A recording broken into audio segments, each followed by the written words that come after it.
இடைவெளிக்கு முன்பாக மௌனத்துடைய சிறப்புகளை சொன்னோம். மௌன குருமார்கள் எப்படியெல்லாம் மற்ற மகான்களை தாய் மன்னவர் மாணிக்க வாசகரை இவங்களாம் எப்படி ஆட்கொண்டாங்க அப்படிங்கிற அது வரைக்கும் பார்த்தோம்.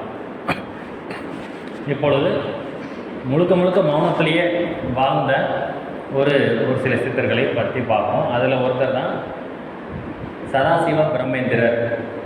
ஏற்கனவே நீங்கள் எழுதியிருப்பீங்க. அது கரூர் பக்கத்தில் அவருடைய சமாதி இருக்குது. நெரூர் அப்படிங்கிற ஊரில் காவிரி ஆற்றக்கரையில் இருக்கும். இந்த பேர்களெல்லாம் யூடியூப்பில் போடுங்க. சதாசிவ பிரம்மேந்திரன் போட்டால் வரும். அவருடைய வாழ்க்கை வரலாறு அவ்வளவு நல்லா இருக்கும். இந்த சதாசிவ பிரம்மேந்திரர் இவர் மதுரையில் பிறந்தவர். மதுரை பிறந்த பிராமணர். அவர் நல்ல நாலேஜ் உள்ள வேதங்கள் கற்று, அதான் 1740 சம்திங் அந்த காலகட்டத்தில் பிறந்தவர். அவர் நல்ல நாலேஜோடு இருக்கிறவர். அதனால் மைசூர் மகாராஜாவுக்கு மந்திரியாக போவார்.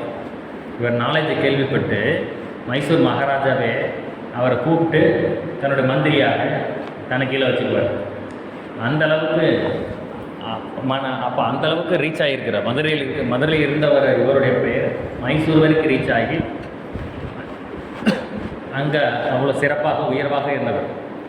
அவர் என்ன பண்ணுவார், யார் அவர்கிட்ட வந்தாலும் பேச வந்தாலும் வாதத்தில் ஈடுபட்டு அவர்களை ஜெயிச்சிருவார். யார் என்ன பேசினாலும் சரி, யாருன்னு அவரை ஜெயிக்கவே முடியாது.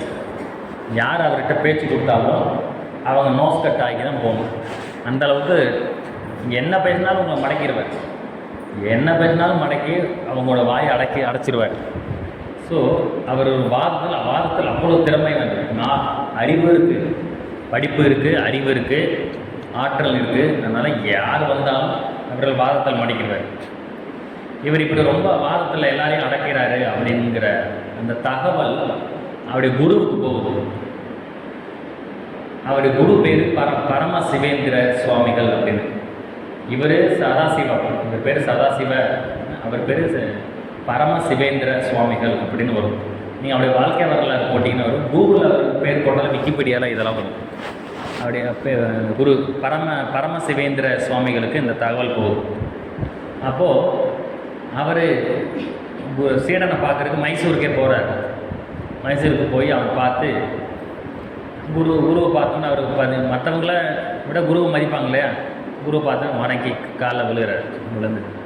அப்போ குரு ஒரே ஒரு கேள்வி கேட்குறாரு, நீ ஊர் வாயை அடக்க தெரிஞ்ச உனக்கு உன் வாயை அடக்க தெரியலையே அப்படிங்கிறார். ஊர் வாயை அடக்க தெரிஞ்ச உனக்கு உன் வாயை அடக்க தெரியலையே அப்படின்னு ஒரே ஒரு கேள்வி தான் கேட்பார். கேட்ட உடனே அப்படியே அவருக்கு தான் அது பெரிய தனக்குள் மாற்றம் ஏற்பட்டு அப்போயே மௌனமாயிடுவார். அன்றைக்கி மௌனமானவரை கடைசி வரைக்கும் பேசவே மாட்டார். மைசூருக்கு தேடி போய் அவரை தேடி போய் சொல்லி அவர் காலில் வந்து இவர் விழுந்து ஆசீர்வாதம் வாங்கிட்டு இதை சொல்கிறார். ஊர்வாய் அடக்க தெரிஞ்ச உனக்கு அடக்க தெரியலேன்னு கேட்ட உடனே அவர் மண்டையில் என்னென்னமோ ஓடி பெரிய ஒரு மாற்றம் ஏற்பட்டு அன்னைக்கு பேச்ச நிப்பாட்டினவர் தான். ப்ளஸ் ஆடைகளையும் திறந்துருவார். நிர்வாண துறவியாக மாறுவார். அது ஏன் நிர்வாணங்கிறத அடுத்த பாயிண்டில் சொல்கிறேன். அப்படி குரு சொன்ன ஒரே ஒரு வரி அவர் மனசை பாதிக்குது. மகரிஷி இந்த மாதிரி விஷயத்த ஒரு வரியில் மாற்றங்கள் ஏற்படுது இல்லையா. பட்டினத்தாருக்கும் அப்படி தான். பட்டினத்தார் வரலாறுக்கு பார்த்துருக்கீங்களா, அவருடைய மகன் வேடத்தில் சிவன் வருவார். காதற்ற ஊசையும் வாராதுக்கான் கடைவலிக்கே. காதில்லாத ஊசி பயன்படாது. இந்த பயன்படாத ஊசி கூட நம்ம இந்த உலகத்துக்கு போகும்போது நம்ம கூட வராது. என்ன அர்த்தம், எதுக்குமே பிரயோஜனம் இல்லாத ஊசி கூட உன்னை மதிக்காது. என்ன உனக்கு என்ன மதிப்பு இருக்குது, நீ இப்படி ஆட்டம் போடுறன்னு அர்த்தம். அப்படி சொன்னோடனே அப்படி அவருக்குள்ள நிறைய மாற்றங்கள், நிறைய சிந்தனை ஓடுது. அப்புறம் துறவரத்து போயிடுவார். பட்டினத்தாருக்கு எப்படி ஏற்பட்டுச்சோ அதே போல் இவருக்கு. அதே போல் இந்த தாய்மானவருக்கு சொன்னோம்லையா, மன்னன் இப்படி திட்டுவார். உடனே அவருக்குள்ள பெரிய டிரான்ஸ்ஃபர் ஏற்பட்டு அப்படியே அப்புறம் மன்னிப்பு கேட்டாலும் மாற மாட்டார். இதைத்தான் மகரிஷி சொல்கிறாரு. சிறிய ஒரு சந்தர்ப்ப நிகழ்ச்சியாலும் சிந்தனையில் உயர்ந்தோர் உண்டு. மகரிஷியுடைய கவி 8 வரி, அது கவி, அதில் ஒரு 2 வரி தான் நான் சொல்கிறேன். அது ஞானம் வாழும் நூலில் அந்த கவிதையுடைய முடிவில் வரக்கூடிய வரி தான் இது. சிறிய ஒரு சந்தர்ப்ப நிகழ்ச்சியாலும் சிந்தனையில் உயர்ந்தோறும் உண்டு உண்டு. 2 தடவை எழுதியிருப்பார். உண்டுன்னு ஒரு தடவை சொல்லலாம், 2 தடவை மகிழ்ச்சி சொல்வார். ஒரு குரு ஒரு முறை சொல்கிறாரா 2 முறை சொல்கிறாரா அப்படின்னு அதுக்கேற்ற மாதிரி அதுக்கு வெயிட்டேஜ் இருக்கும். அதனால தான் அவங்க 2 தடவை அப்படி சொல்கிறாரு. அப்போ அந்த கவியோட பொறுத்து பாருங்கள், சிறிய ஒரு சந்தர்ப்ப நிகழ்ச்சி. குரு அவரை வந்து கேட்குறாரு, உன் வாயை அடக்க தெரியலையே உனக்கு அப்படின்னு கேட்ட உடனே அவருக்கு சிந்தனையில் உயர்ந்துடுறாரு. பட்டினத்தாரும் சிந்தனையில் உயர்ந்துடுறாரு. தாய்மானவர் அவருடைய மன்னன் இப்படி சொன்ன உடனே அவருக்கு சிந்தனையில் உயர்ந்துருது. மன்னர் திட்ட உடனே இவருக்குள்ள ஒரு மாற்றம் எப்படி வெளியே போயிடுறாரு. இப்படி அதே போல் குரு, அதே போல் மாணிக்க வாசகருக்கு அவருடைய குருந்த மரத்துக்கு உட்காந்து அவர் பார்த்த உடனே அவருக்கு சிந்தனையில் உயர்வு வந்துச்சு, குருக்கிட்ட சரண்டர் ஆயிடுறாரு. இப்படி சிறிய ஒரு சந்தர்ப்ப நிகழ்ச்சியாலும் சிந்தனையில் உயர்ந்தோறும் உண்டு உண்டுன்னு. இப்படி நேரூர் சதாசிவ பிரம்மேந்திரர் அந்த இடத்துலையே அரண்மனையிலேயே மௌனமாகிறாரு, ஆடைகளையும் திறந்துடுறாரு. அதுக்கப்புறம் பல ஊர்களுக்கும் போகிறார். அது பாட்டு கால் போனால் போக்கில் போகிறார். பலூன் காற்றுல மிதக்கிற மாதிரி அது பாட்டு போகிற திசையில் போகிற மாதிரி. பட் மகான்களுக்கு சித்தன் போக்கு சிவன் போக்கு, அவங்க அது இறைவன் வழி நடத்துவார் எங்கே போகணுன்ட்டு. இப்படி ஒரு முறை குற்றாலத்துக்கு வர்றாரு. மைசூர்லேருந்து பல ஊர்களுக்கு நடக்கிறாரு. குற்றாலத்துக்கு வந்து குற்றால ஈஸ்வரர் கோவிலுக்கு வர்றாரு. குற்றாலம் போயிருப்பீங்கள, குற்றாலம் போனவங்களுக்கு தெரியும். அந்த குற்றால ஈஸ்வரர் கோயிலில் போய் வணங்குறாரு. அந்த கோயில் மாணிக்கவாசகம் போயிருக்கிறாரு. எல்லா மகான்களும் சுந்தர சம்பந்தர் எல்லோரும் போயிருப்பாங்க. அங்கே போய் வணங்கிட்டு திரும்ப வந்துட்டு இருக்கிறாரு. அப்போது ஒரு இடத்துல ஒரு மாட்டு வண்டி போயிட்டுருக்கு. கட்டைகளை போயிட்டுருக்கு, அல்லது நின்றுக்கிட்டு இருக்கு. அந்த வண்டியில் விறகு கட்டைகளை ஏற்றிக்கிட்டு இருக்கிறாங்க. அப்போ இவர் சதாசிவ பிரம்மந்தர் அந்த வழியாக போயிட்டுருக்கிறார். அப்போ அந்த வண்டியிலேருந்து கட்டைகள் எல்லாம் உருண்டு கீழே விழுந்துருது. விழும்போது எல்லாம் அங்கே டிரைவருக்கு அந்த ஓட்டுறவங்க கூட அந்த 2-3 பேர் அவங்க எடுத்து அடுக்கிக்கிட்டு இருக்காங்க. ஸோ சதாசிவரும் போய் ஹெல்ப் பண்ணுறாரு. அந்த கட்டைகளெல்லாம் எடுத்து அந்த வண்டியில் அடுக்கி வச்சு ஹெல்ப் பண்ணிவிட்டு அப்படியே கிளம்புறாரு. இப்போது இந்த வரலாறு படிச்சிருக்கீங்களா? சதாசிவ வரலாறுல இது இருக்கும் என்ன. அப்போது அந்த 3 பேரோ 2 பேர், அதில் ஒருத்தன் அவன் நன்றி இல்லாமல் அவன் கேட்பான், இந்த கட்டை எங்கே போகுது அப்படின்னு கேட்பான். கிண்டல் பண்ணுற மாதிரி, இந்த கட்டை எங்கே போகுது. ஏன்னா இவர் நிர்வாண துறவியாக வேறு இருக்கிறாரு. அவர் வந்து ஒரு உதவி தான் பண்ணியிருக்கிறார். அவர்கிட்ட போய் தேவையில்லாமல் அப்படி நன்றி இல்லாமல் பேசலாமா? இந்த உலகமே ஒரு நன்றி இல்லாத ஒரு உலகம்தான். நம்ம என்ன தான் நல்லது செஞ்சாலும் அதை நினச்சி பார்க்காது. அதனால தான் வள்ளலாருடைய காலத்தில் ஒரு குரு இருந்தார். நான் இந்த தெருவழியாக போகிறப்போ இந்த நாய் போகுது, நரி போகுது அப்படின்னு சொல்லுவார். கேள்விப்பட்டிருக்கீங்களா? திருவற்றியூரில். அதனால் சீடர் இந்த வழியாக போகாதீங்க, இருந்தாலும் திட்டிடுவார் உங்களை அப்படின்னு வள்ளலார் சீடர் வேணாம் வாங்க, தைரியமாக வாங்க. இவர் பார்த்தோன்னே அவர் சொல்வார், ஏதோ ஒரு உத்தம மனிதன் போகிறான் அப்படிம்பார் வள்ளலாரை பார்த்து. அவர் பேர் தோபா சுவாமிகள். வேலூர் மாவட்டத்தில் அவர் ஜீவசமாதி இருக்குது. வேலூருக்கு உள்ளேயே சைதாப்பேட்டைன்னு ஒரு ஊர். சைதாப்பேட்டைக்கு சென்னையில் ஒரு சைதாப்பேட்டை இருக்கும், வேலூரில் ஒரு சைதாப்பேட்டை இருக்கும். அங்கே தோபா சுவாமிகள் அவர் தான் வள்ளலாரையே உத்தமன் சொல்லி அடையாளம் காட்டின அவசியம். அது மாதிரி மகான்கள் எப்போ பேரறிவு உடையவர்கள். அந்த மாதிரி நாய் போகுது நரி போகுது அப்படின்னா அது மாதிரி நன்றி, நாய் கூட நன்றி இருக்கும், என்ன நரிக்கு நன்றி இருக்காது. அந்த மாதிரி ஒருத்தரை பார்த்து நம்ம நரி மாதிரி நன்றி கேட்டவன் அந்த மாதிரி சொல்கிறது. அது மாதிரி இந்த மாட்டு வண்டியில் இருக்கிற அந்த ஒருத்தர் நன்றி இல்லாமல் இந்த கட்டை எங்கே போகுது அப்படிங்க அப்படி கேட்ட உடனே சதாசிவர் இருப்பார், அந்த வண்டியை பார்ப்பார். பார்த்தோன்னே வண்டியெல்லாம் தீ பிடிக்க ஆரம்பிச்சிடும். விறகு கட்டையில் எரிய ஆரம்பிச்சிடும், வண்டியே தீ பிடிச்சி எரிய ஆரம்பிச்சிடும். பார்ப்பார், தீ பிடிக்க அவர் போயிட்டே இருப்பார். அப்போ அப்புறம் இவங்க பின்னாடியே ஓடி வந்து மன்னிப்பு கேட்பாங்க. 3 பேர் வந்து தெரியாமல் பேசிட்டையா மன்னிச்சிருக்க அப்படின்னு. அப்புறம் திரும்ப பார்ப்பார், தீ அணைஞ்சிடும். இது தேவையா எங்களுக்கு? இது எப்படி நடக்குது அப்படின்னா பஞ்சபூதங்களும் ஞானிகளுக்கு கட்டுப்படுத்தும். தீப்பெட்டி இல்லாமலேயே பெட்ரோல் இல்லாமலேயே அவங்களால பற்ற வைக்க முடியும். அதான் மகரிஷி சொல்கிறாங்க, இது எப்படி சாத்தியம்? அதே போல் பட்டினத்தார் கதையிலே கேள்விப்பட்டிருப்பீங்களே, பட்டினத்தார கழுவேற்ற வந்தாங்க, அந்த மரம் தீப்பிடித்ததுன்னு உள்ள தூக்கியில் போடுவாங்க, ஏதோ சம்திங் மரண தண்டனை நிறைவேற்றுவாங்க. கேள்விப்பட்டிருங்களா இல்லையா? நிறைய பேர் கண்டிப்பாக கேள்விப்படும். பட்டினத்தார் படம் வந்திருக்கு, கண்டிப்பாக பார்த்துருப்பீங்க. இப்போ இருக்கிற மற்ற பிள்ளைகள் பார்க்க மாட்டாங்க, நம்ம மற்றவர்கள் பார்த்துருப்போம். அது என்னென்னா, பட்டினத்தார் மத்திய பிரதேசம் போவார். மத்திய பிரதேசத்தில் உஜ்ஜயினி அப்படின்னு ஒரு ஊர் இருக்குது, என்ன உஜ்ஜயினி அப்படிங்கிற ஊர். அங்கே அந்த உஜ்ஜயினி மாகாள ஈஸ்வரர் அப்படின்னு ஒரு கோயில், சிவன் கோவில் இருக்குது. உஜ்ஜயினி காளி கோயில் இருக்கும், மகா ஈஸ்வரன் உஜ்ஜயினி மாகாளி அப்படின்னு அம்மன் பாடல் கூட உஜ்ஜயினி மாகாளின்னு வரும். அங்கே ஈஸ்வரர் கோயிலுக்கு போவார். போயிட்டு வணங்கிட்டு அப்புறம் வெளியில் போய் வந்து ஒரு இடத்துல உட்காந்துருப்பார். திருடர்கள் அரண்மனையை திருடிட்டு அந்த முத்து மாலையை, ஏதோ ஒரு மாலையை என்ன ஒரு கடவுளுக்கு இது எப்படி சொல்ல, அவருக்கு மொய் வைக்கிறாங்க, வேண்டுதலை நிறைவேற்றின மாதிரி. தூரத்தில் இருந்து இறைவனுக்கு நாங்கள் கொள்ளையடிச்சிட்டோம், ஜெயிச்சிட்டோம், நாங்கள் கடவுளுக்கு ஒரு எப்படி சொல்ல, அது என்ன பேர், கடவுளுக்கு ஒரு அர்ப்பணிப்பு மாதிரி அது கொடுக்குறாங்க. உங்களுக்கு தெரிஞ்சிருக்கும், சொல்ல வாய் இல்லை, எனக்கு வாய் இருக்கும், சொல்ல தெரியல. அந்த கடவுளுக்கு ஒரு பங்கு கொடுத்துட்றாங்க. அப்படி கொடுக்கும் பொழுது அப்படி தூக்கி வீசுறங்கும்போது அதுக்கு முன்னாடி தியானம் பண்ணிட்டு இருப்பார், பட்டினத்தார் தவம் பண்ணிட்டு இருப்பார், அவர் கழுத்தில் வந்துடும். அப்போ காவலர்கள் பின்னாடி வந்து பார்க்கும்போது இவன் தான் திருடனே பிடிச்சி போயிடுவாங்க. பட்டினத்தார் பார்த்துட்டு உஜ்ஜயினியில் அந்த உஜ்ஜயினி அரசன், மத்திய பிரதேசத்தில் அந்த அரசன் அவருக்கு தூக்கு தண்டனை, அவனை கொலை தண்டனை நிறைவேற்ற சொல்லிவிட வந்தாங்க. அப்போது அந்த கொலை தண்டனை நிறைவேற்றுவதற்கு அது தூக்கிலிட்டாங்களா என்னன்னு தெரியல. அந்த அந்த மரத்தை பார்க்குறாரு, பார்த்தோன்னே தீப்பிடிச்சி எரியும். உடனே மன்னன் அவர்கிட்ட சரண்டர் ஆகி ஒரு ஒளியறி ஆள் தெரியாமல் வந்து அவர் ரிலீஸ் பண்ண சொல்லிட்டு மன்னர் இவருக்கு ஆளில் விழுந்து சரண்டர் ஆகி அவர் மத்திய பிரதேசத்துலேருந்து அவர் கூட பட்டினத்தார் கூடவே தமிழ்நாட்டுக்கு அவர் வந்துடுவார். அவர் பேர் தான் பத்திரகிரியார். பத்திரகிரியார்னு ஒரு கேள்விப்பட்டிருக்கீங்களா? அவர் உண்மையான பேர் பத்ரஹரி. பத்ரகாளின்னு சொல்கிறோம்ல, அது மாதிரி பத்ரஹரி அவர் பேர். அவர் தான் உஜ்ஜயினி அரசன். பட்டினத்தாருக்கு தூக்கு தண்டனை விதித்தவர் தான் பத்திரகிரியார் மன்னனாக இருக்கும்போது. இவர் பவரை பார்த்துட்டு சரண்டர் ஆகி கூடவே பின்னாடி வந்துடுவார்.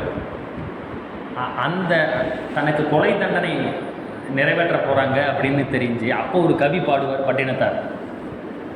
அந்த கவி உங்களுக்கு தெரிஞ்சிருக்கலாம், அது மத்திய பிரதேசத்தில் பாடப்பட்ட கவி. அது என் செயல் ஆவதொன்று யாரும் ஏதொன்றும் இல்லை.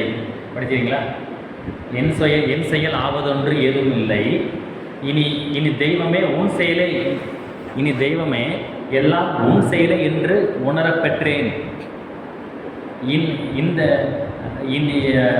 இந்த பிறவி எடுத்து செய்த வினை யாதொன்றும் இல்லை, பிறப்பதற்கு முன் செய்த தீவினையோ இங்கனமே வந்து மூண்டதுவே அப்படின்னு சொல்லுவார்.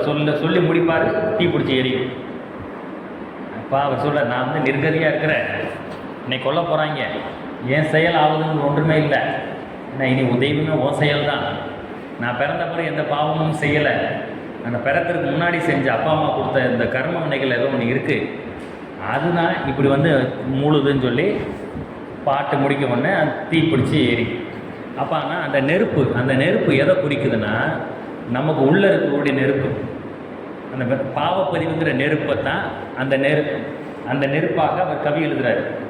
புரியுதா? அந்த தீயை, அது உண்மையான தீ தான். அந்த தீ பட்டினத்தாருக்கு உள்ள அவங்க அப்பா அம்மா தாத்தா பாட்டி கொடுத்த கர்ம வினைகள், அந்த பாவப்பதிவுங்கிற அந்த தீ வெளியில் எரியுது. அது ஒரு உதாரணமாக அந்த தீயை சொல்கிறார். நெருப்புன்னா சுடும்ல, அப்போ நமக்குள்ளே இருக்கிற பாவப்பதிவை நம்ம சுட்டுக்கிட்டு இருக்கு இல்லையா, அதுதான் சொல்கிறார். அப்படி வரும். ஸோ இந்த சதாசிவ பிரம்மேந்திரருக்கும் சரி, இவர் பார்த்த உடனே நெருப்பு எரியுது, அந்த பிறகு அந்த மரமே எரியுது, இந்த வண்டி எரியுது, பட்டினத்தார் பார்த்த உடனே எரியுது. இந்த மாதிரி சக்தி எல்லாம் உண்மைதானா அப்படின்னு? உண்மைதான். அதுக்கு மகரிஷி சொல்கிறாங்க, இது எப்படி சாத்தியம்? தவம் செய்து தன்முனைப்பு ஒளிந்த ஒரு மனிதனுக்கு இயற்கையினுடைய பஞ்சபூதங்களும் இயற்கையினுடைய சக்தியும் சொந்தமாகி விடுகின்றன. அப்படி தவம் செய்து தன்முனைப்பு அற்ற ஒரு மனிதனுக்கு, தவம் செய்து கருமையை தூய்மை பெற்று தன்முனைப்பை ஒழித்த ஒரு மனிதனுக்கு இயற்கையுடைய சக்தியும் பஞ்சபூதங்களும் சொந்தமாக்கி விடுகின்றன. இது எக்ஸாக்ட் வரி எனக்கு வார்த்தைகள் எனக்கு மறந்துருச்சு, பட் கான்செப்ட் இதுதான். தன்முனைப்பு ஒழித்த ஒரு மனிதனுக்கு இறைவனுடைய ஆற்றலும் பஞ்சபூதங்களும் அவங்ககிட்ட சரண்டர் ஆகிடும். அவர் தீ பிடிக்க நினச்சி வீட்டில் தீப்பெட்டி இல்லைனாலும் ஸோ அவர் கண்ணால் பார்த்தப்போ தீ பிடிக்கும். காற்று அடிக்கணும், இப்போ காற்றே இல்லை அப்படின்னு நினச்சா காற்று அடிக்கும், இப்படிலாம் நடக்கும். மழை பெய்யணும் அப்படின்னு நினச்சா பெய்யும். மழை எனக்கு ஒரு வேலை இருக்குது பெய்ய வேணான்னா நின்றுடும். வள்ளுவரமாக அதை எழுதியிருக்கார் இல்லையா, தெய்வம் தொழால் தன் கொழுநன் தொழுவால் பெய்யன பெய்யும் மழை. தெய்வத்தையே கூட வணங்காமல் கணவனை வணங்குவாங்க. ஸோ பெய்யும் அப்படி சொன்னால் மழையே பெய்யும் அப்படிங்கிறார். அப்போது பஞ்சபூதங்கள் நமக்கு சொந்தமாகும். மகரிஷி இருந்த பொழுது கூட அப்படி தான் நிகழ்ச்சி ஏற்பாடு இப்போ பொதுவெளியில் நடக்கும் பொழுது ஆலியாரில் மலை மேக திரண்டு இருக்கும். நிகழ்ச்சி முடிகிற வரைக்கும் மழை பெய்யாது. நிகழ்ச்சி முடிந்த பிறகு எல்லோரும் உள்ளே போன பிறகு மழை பெய்யும். இப்படியெல்லாம் அனுபவங்கள் மகிழ்ச்சி இருந்த காலத்தில் அனுபவங்கள் இருக்குது. ஸோ இது எல்லாமே தன்முனைப்பு ஒளிந்த மனிதனுக்கு பஞ்சபூதங்கள் சொந்தமாக்கி விடுகின்றன. நமக்கு சொத்து நமக்கு சொந்தமாகுது இல்லையா, இயற்கையுடைய பஞ்சபூதங்கள் நமக்கு சொந்தமாகும். இதை எல்லாமே எப்படி அச்சீவ் பண்ணுறாங்க, தவம் செய்யணும். அந்த தவத்துக்கு மௌனம்ங்கிறது ரொம்ப உதவி செய்யும். சரி, இப்போ இந்த சதாசிவர் சொன்னோம் இல்லையா, இப்படி குற்றாலத்தில் இப்படி ஒரு நடக்கிறார். இதே சதாசிவ பிரம்மேந்திரர் இன்னொரு இடத்துக்கு போயிட்டு இருப்பார். ஒரு முஸ்லீம் மன்னனுடைய அந்தப்புறத்தின் வழியாக நடந்துகிட்டு இருப்பார். எந்த ஊரும் ஞாபகம் இல்லை, அது வேலூரா அல்லது மைசூரா எங்கன்னு தெரியல. ஒரு முஸ்லீம் மன்னனுடைய ஏரியாவுக்கு போவார். அந்த வழியாக அந்தப்புறத்தில் நடந்து போயிட்டுருப்பார். அப்போது அந்தப்புறத்து வழியாக போது அங்கே பெண்கள் நிறைய, அரசனுடைய பெண்கள் நிறைய அங்கே இருக்கிறாங்க இல்லையா, இருப்பாங்க இல்லையா. இவர் எப்படி இருக்காரு, சதாசிவ பிரமேந்திரர் ஆடை இல்லாமல் இருக்கிறார், நிர்வாண துறவி. இந்த நிர்வாணத்தை பற்றி அடுத்து நம்ம பேசுவோம். நிர்வாண துறவி அந்தப்புறத்து வழியாக போனால் எப்படி இருக்கும், இடம் பொருள் ஏவல்னு இருக்கு இல்லையா. அப்போ தப்பாக நினைப்பாங்க இல்லையா. உடனே அரசனுக்கு இந்த தகவல் போகுது. உடனே போய் அவன் கையை வெட்டிட்டு வாங்க அப்படின்னு சொல்கிறார். ஸோ காவலர்கள் பின்னாடியே போய், காவலர்கள் இவரே தான் நினைக்கிறேன், இவரேவா அரசனேவா அல்லது காவலர்களாக தெரியல, போய் அந்த அவரை கையை வெட்டிடுவாங்க. வெட்டின உடனே அந்த கை கீழே வந்துருக்குங்க. அவர் பாட்டு போயிட்டே இருப்பார். சதாசிவ பிரம்மேந்தர் அவராக நடந்து போயிட்டே இருப்பார். நம்மளாக இருந்தால் என்ன பண்ணுவோம், நம்ம போக முடியுமா? வெட்டி துண்டாகிற அளவுக்கு அவங்க கொடூரமாக வெட்டியிருக்காங்க. பொதுவாக வெட்டினா துண்டாகுமா? ஆகாது, எலும்பு இருக்குது, தடுக்கும். அவங்க எவ்வளோ முரட்டுத்தனமாக இருந்திருப்பாங்க, வெட்டினவன் எவ்வளோ கொடூரமானவனாக இருப்பான் பார்த்துக்கோங்க. அப்படி வெட்டி கை துண்டு விட்டு கீழே விழுந்துருச்சு. அவன் மட்டும் போயிட்டே இருக்கும். அப்புறம் தான் பார்த்து இந்த காவலரும் அரசனை இதை பார்த்துட்டு மிரண்டு போய், அப்போ இது எவ்வளோ பெரிய ஒரு மகான் இவர் அப்படின்னு பார்த்து கொண்டு போய் கையை கொண்டு போய் கொடுப்பாங்க. கொடுத்தோடனே வாங்கி அப்படியே டச் பண்ணவர் ஒட்டிக்கும். அவர் எப்போ போயிட்டே இருப்பார். இப்படியெல்லாம் நடந்திருக்கு. இதெல்லாமே உண்மை. தாய்மான் அவருடைய காலகட்டத்தில் வாழ்ந்த சதாசிவ பிரம்மேந்தர், அவர் தமிழ்நாட்டில் தான் அவர் ஜீவசமாதி இருக்குது, கரூர் மாவட்டத்தில் இருக்குது. அதனால் ஒரு முறை வாய்ப்பு இருந்தால் போய் பாருங்கள். கரூர் பக்கம் போனீங்கன்னா அந்த கூகுளில் போட்டால் எல்லாமே வந்துடும். கூகுள் மேப் இருக்குது, சதாசிவ பிரம்மேந்தர்னு போட்டாலே அது என்ன வந்துடும். அங்கே போயிட்டு வாங்க.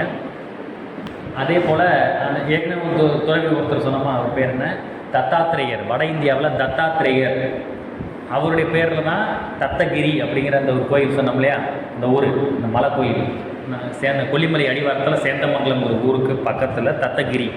அதையும் கூகுள் மேப்பில் போட்டால் அங்கே இருக்கிறவர் தான் இந்த சுயம் பிரகாச பிரம்மேந்திரர். ஸோ இவர்கள் எல்லாருமே பார்த்திங்கன்னா அவதூதர்கள் அப்படின்னு சொல்லுவாங்க. அதாவது ஆடை இல்லாமல் இருக்கிறாங்க. இது பேர் என்ன, அவதூதர்கள் எழுதிக்கோங்க. அவதூதர்கள். இவங்களுக்கு இன்னொரு பேர் என்ன, திகம்பரர் அப்படின்னு சொல்லுவாங்க.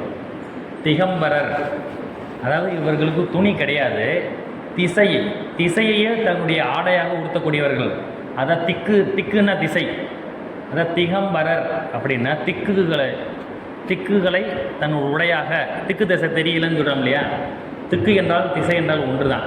திக்குகளை தன் உடையாக உடுத்து கொண்டதுனால திக்கு பரர் அப்படிங்கிற வார்த்தை திகம்பரர் அப்படின்னு வரும்.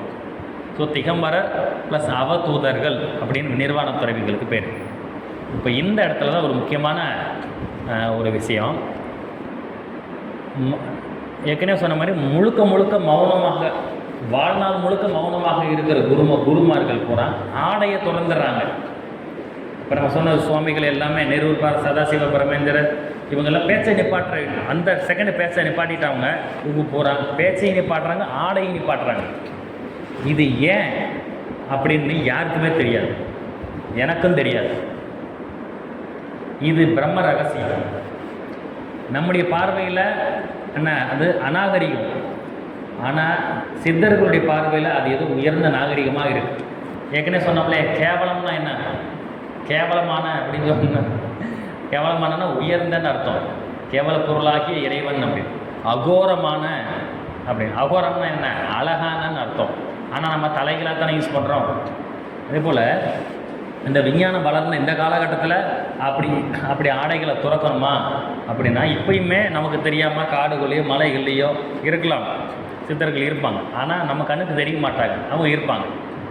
இவர்கள் ஏன் ஆடையை துறக்கிறார்கள் என்பது இப்போ வரைக்கும் யாருக்கும் தெரியாது. ஆனால் அதுக்கு ஒரு காரணம் இருக்கும். அது மகரிஷிக்கு தெரியும். ஆனால் மகரிஷி நம்மகிட்ட சொல்ல மாட்டார், சொல்லியிருக்க மாட்டார். அது எப்படி அதுக்கு. ஆனால் இது போன்ற சித்தர்களுக்கு வழிவிட்டு மகரிஷி ஒரு கவி எழுதியிருப்பார்.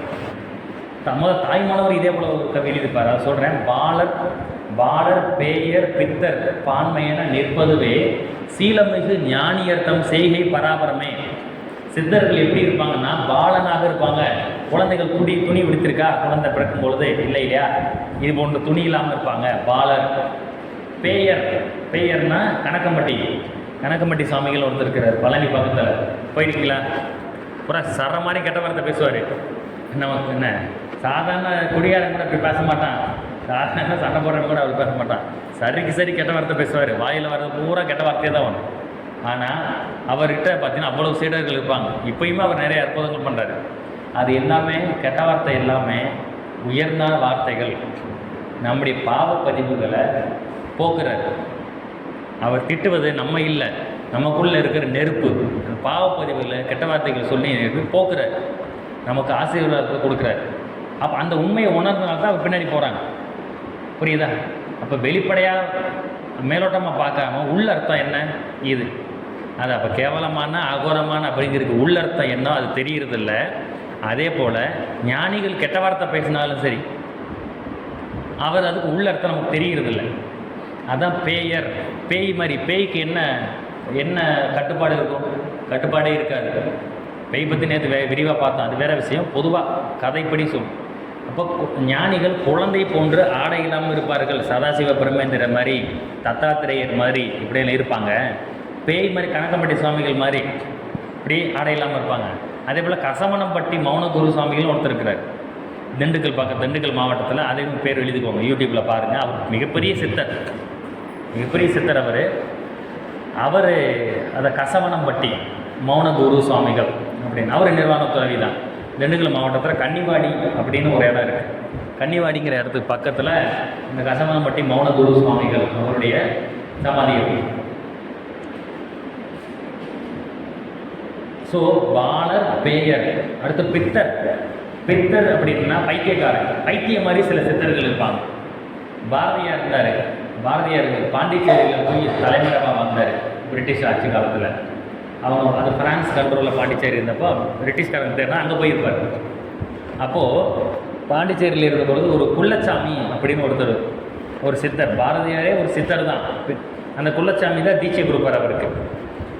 அந்த குள்ளச்சாமிகிட்ட போய், அதெல்லாம் நீங்கள் படிச்சிருக்கலான்னு தெரியல, பாரதியாருக்கு கிபி மாதிரி பாண்டிச்சேரிக்கு முன் பாண்டிச்சேரிக்கு பின் அப்படின்னு.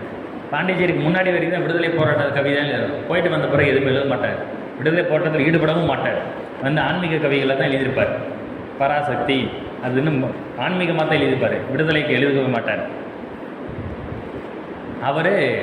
அவருடைய குரு குள்ளச்சாமி அவர் பைத்தியக்கார மாதிரி என்ன பண்ணுவார், பாண்டிச்சேரி பீச்சில் பூரா குப்பையெல்லாம் எடுத்துகிட்டு மூட்டை சுமந்துக்கிட்டு இருப்பார், துணியில் கட்டி சுமந்துட்டு இருப்பார். ஏன் அப்போ பாரதியார் பாண்டிச்சேரி பீச்சில் குள்ளச்சாமியை பார்ப்பார், என்ன இப்படி நீங்கள் பைத்தியக்கார மாதிரி குப்பையை பூரா மூட்டை சுமந்துட்டு இருக்கிறீங்களே அப்படின்னு.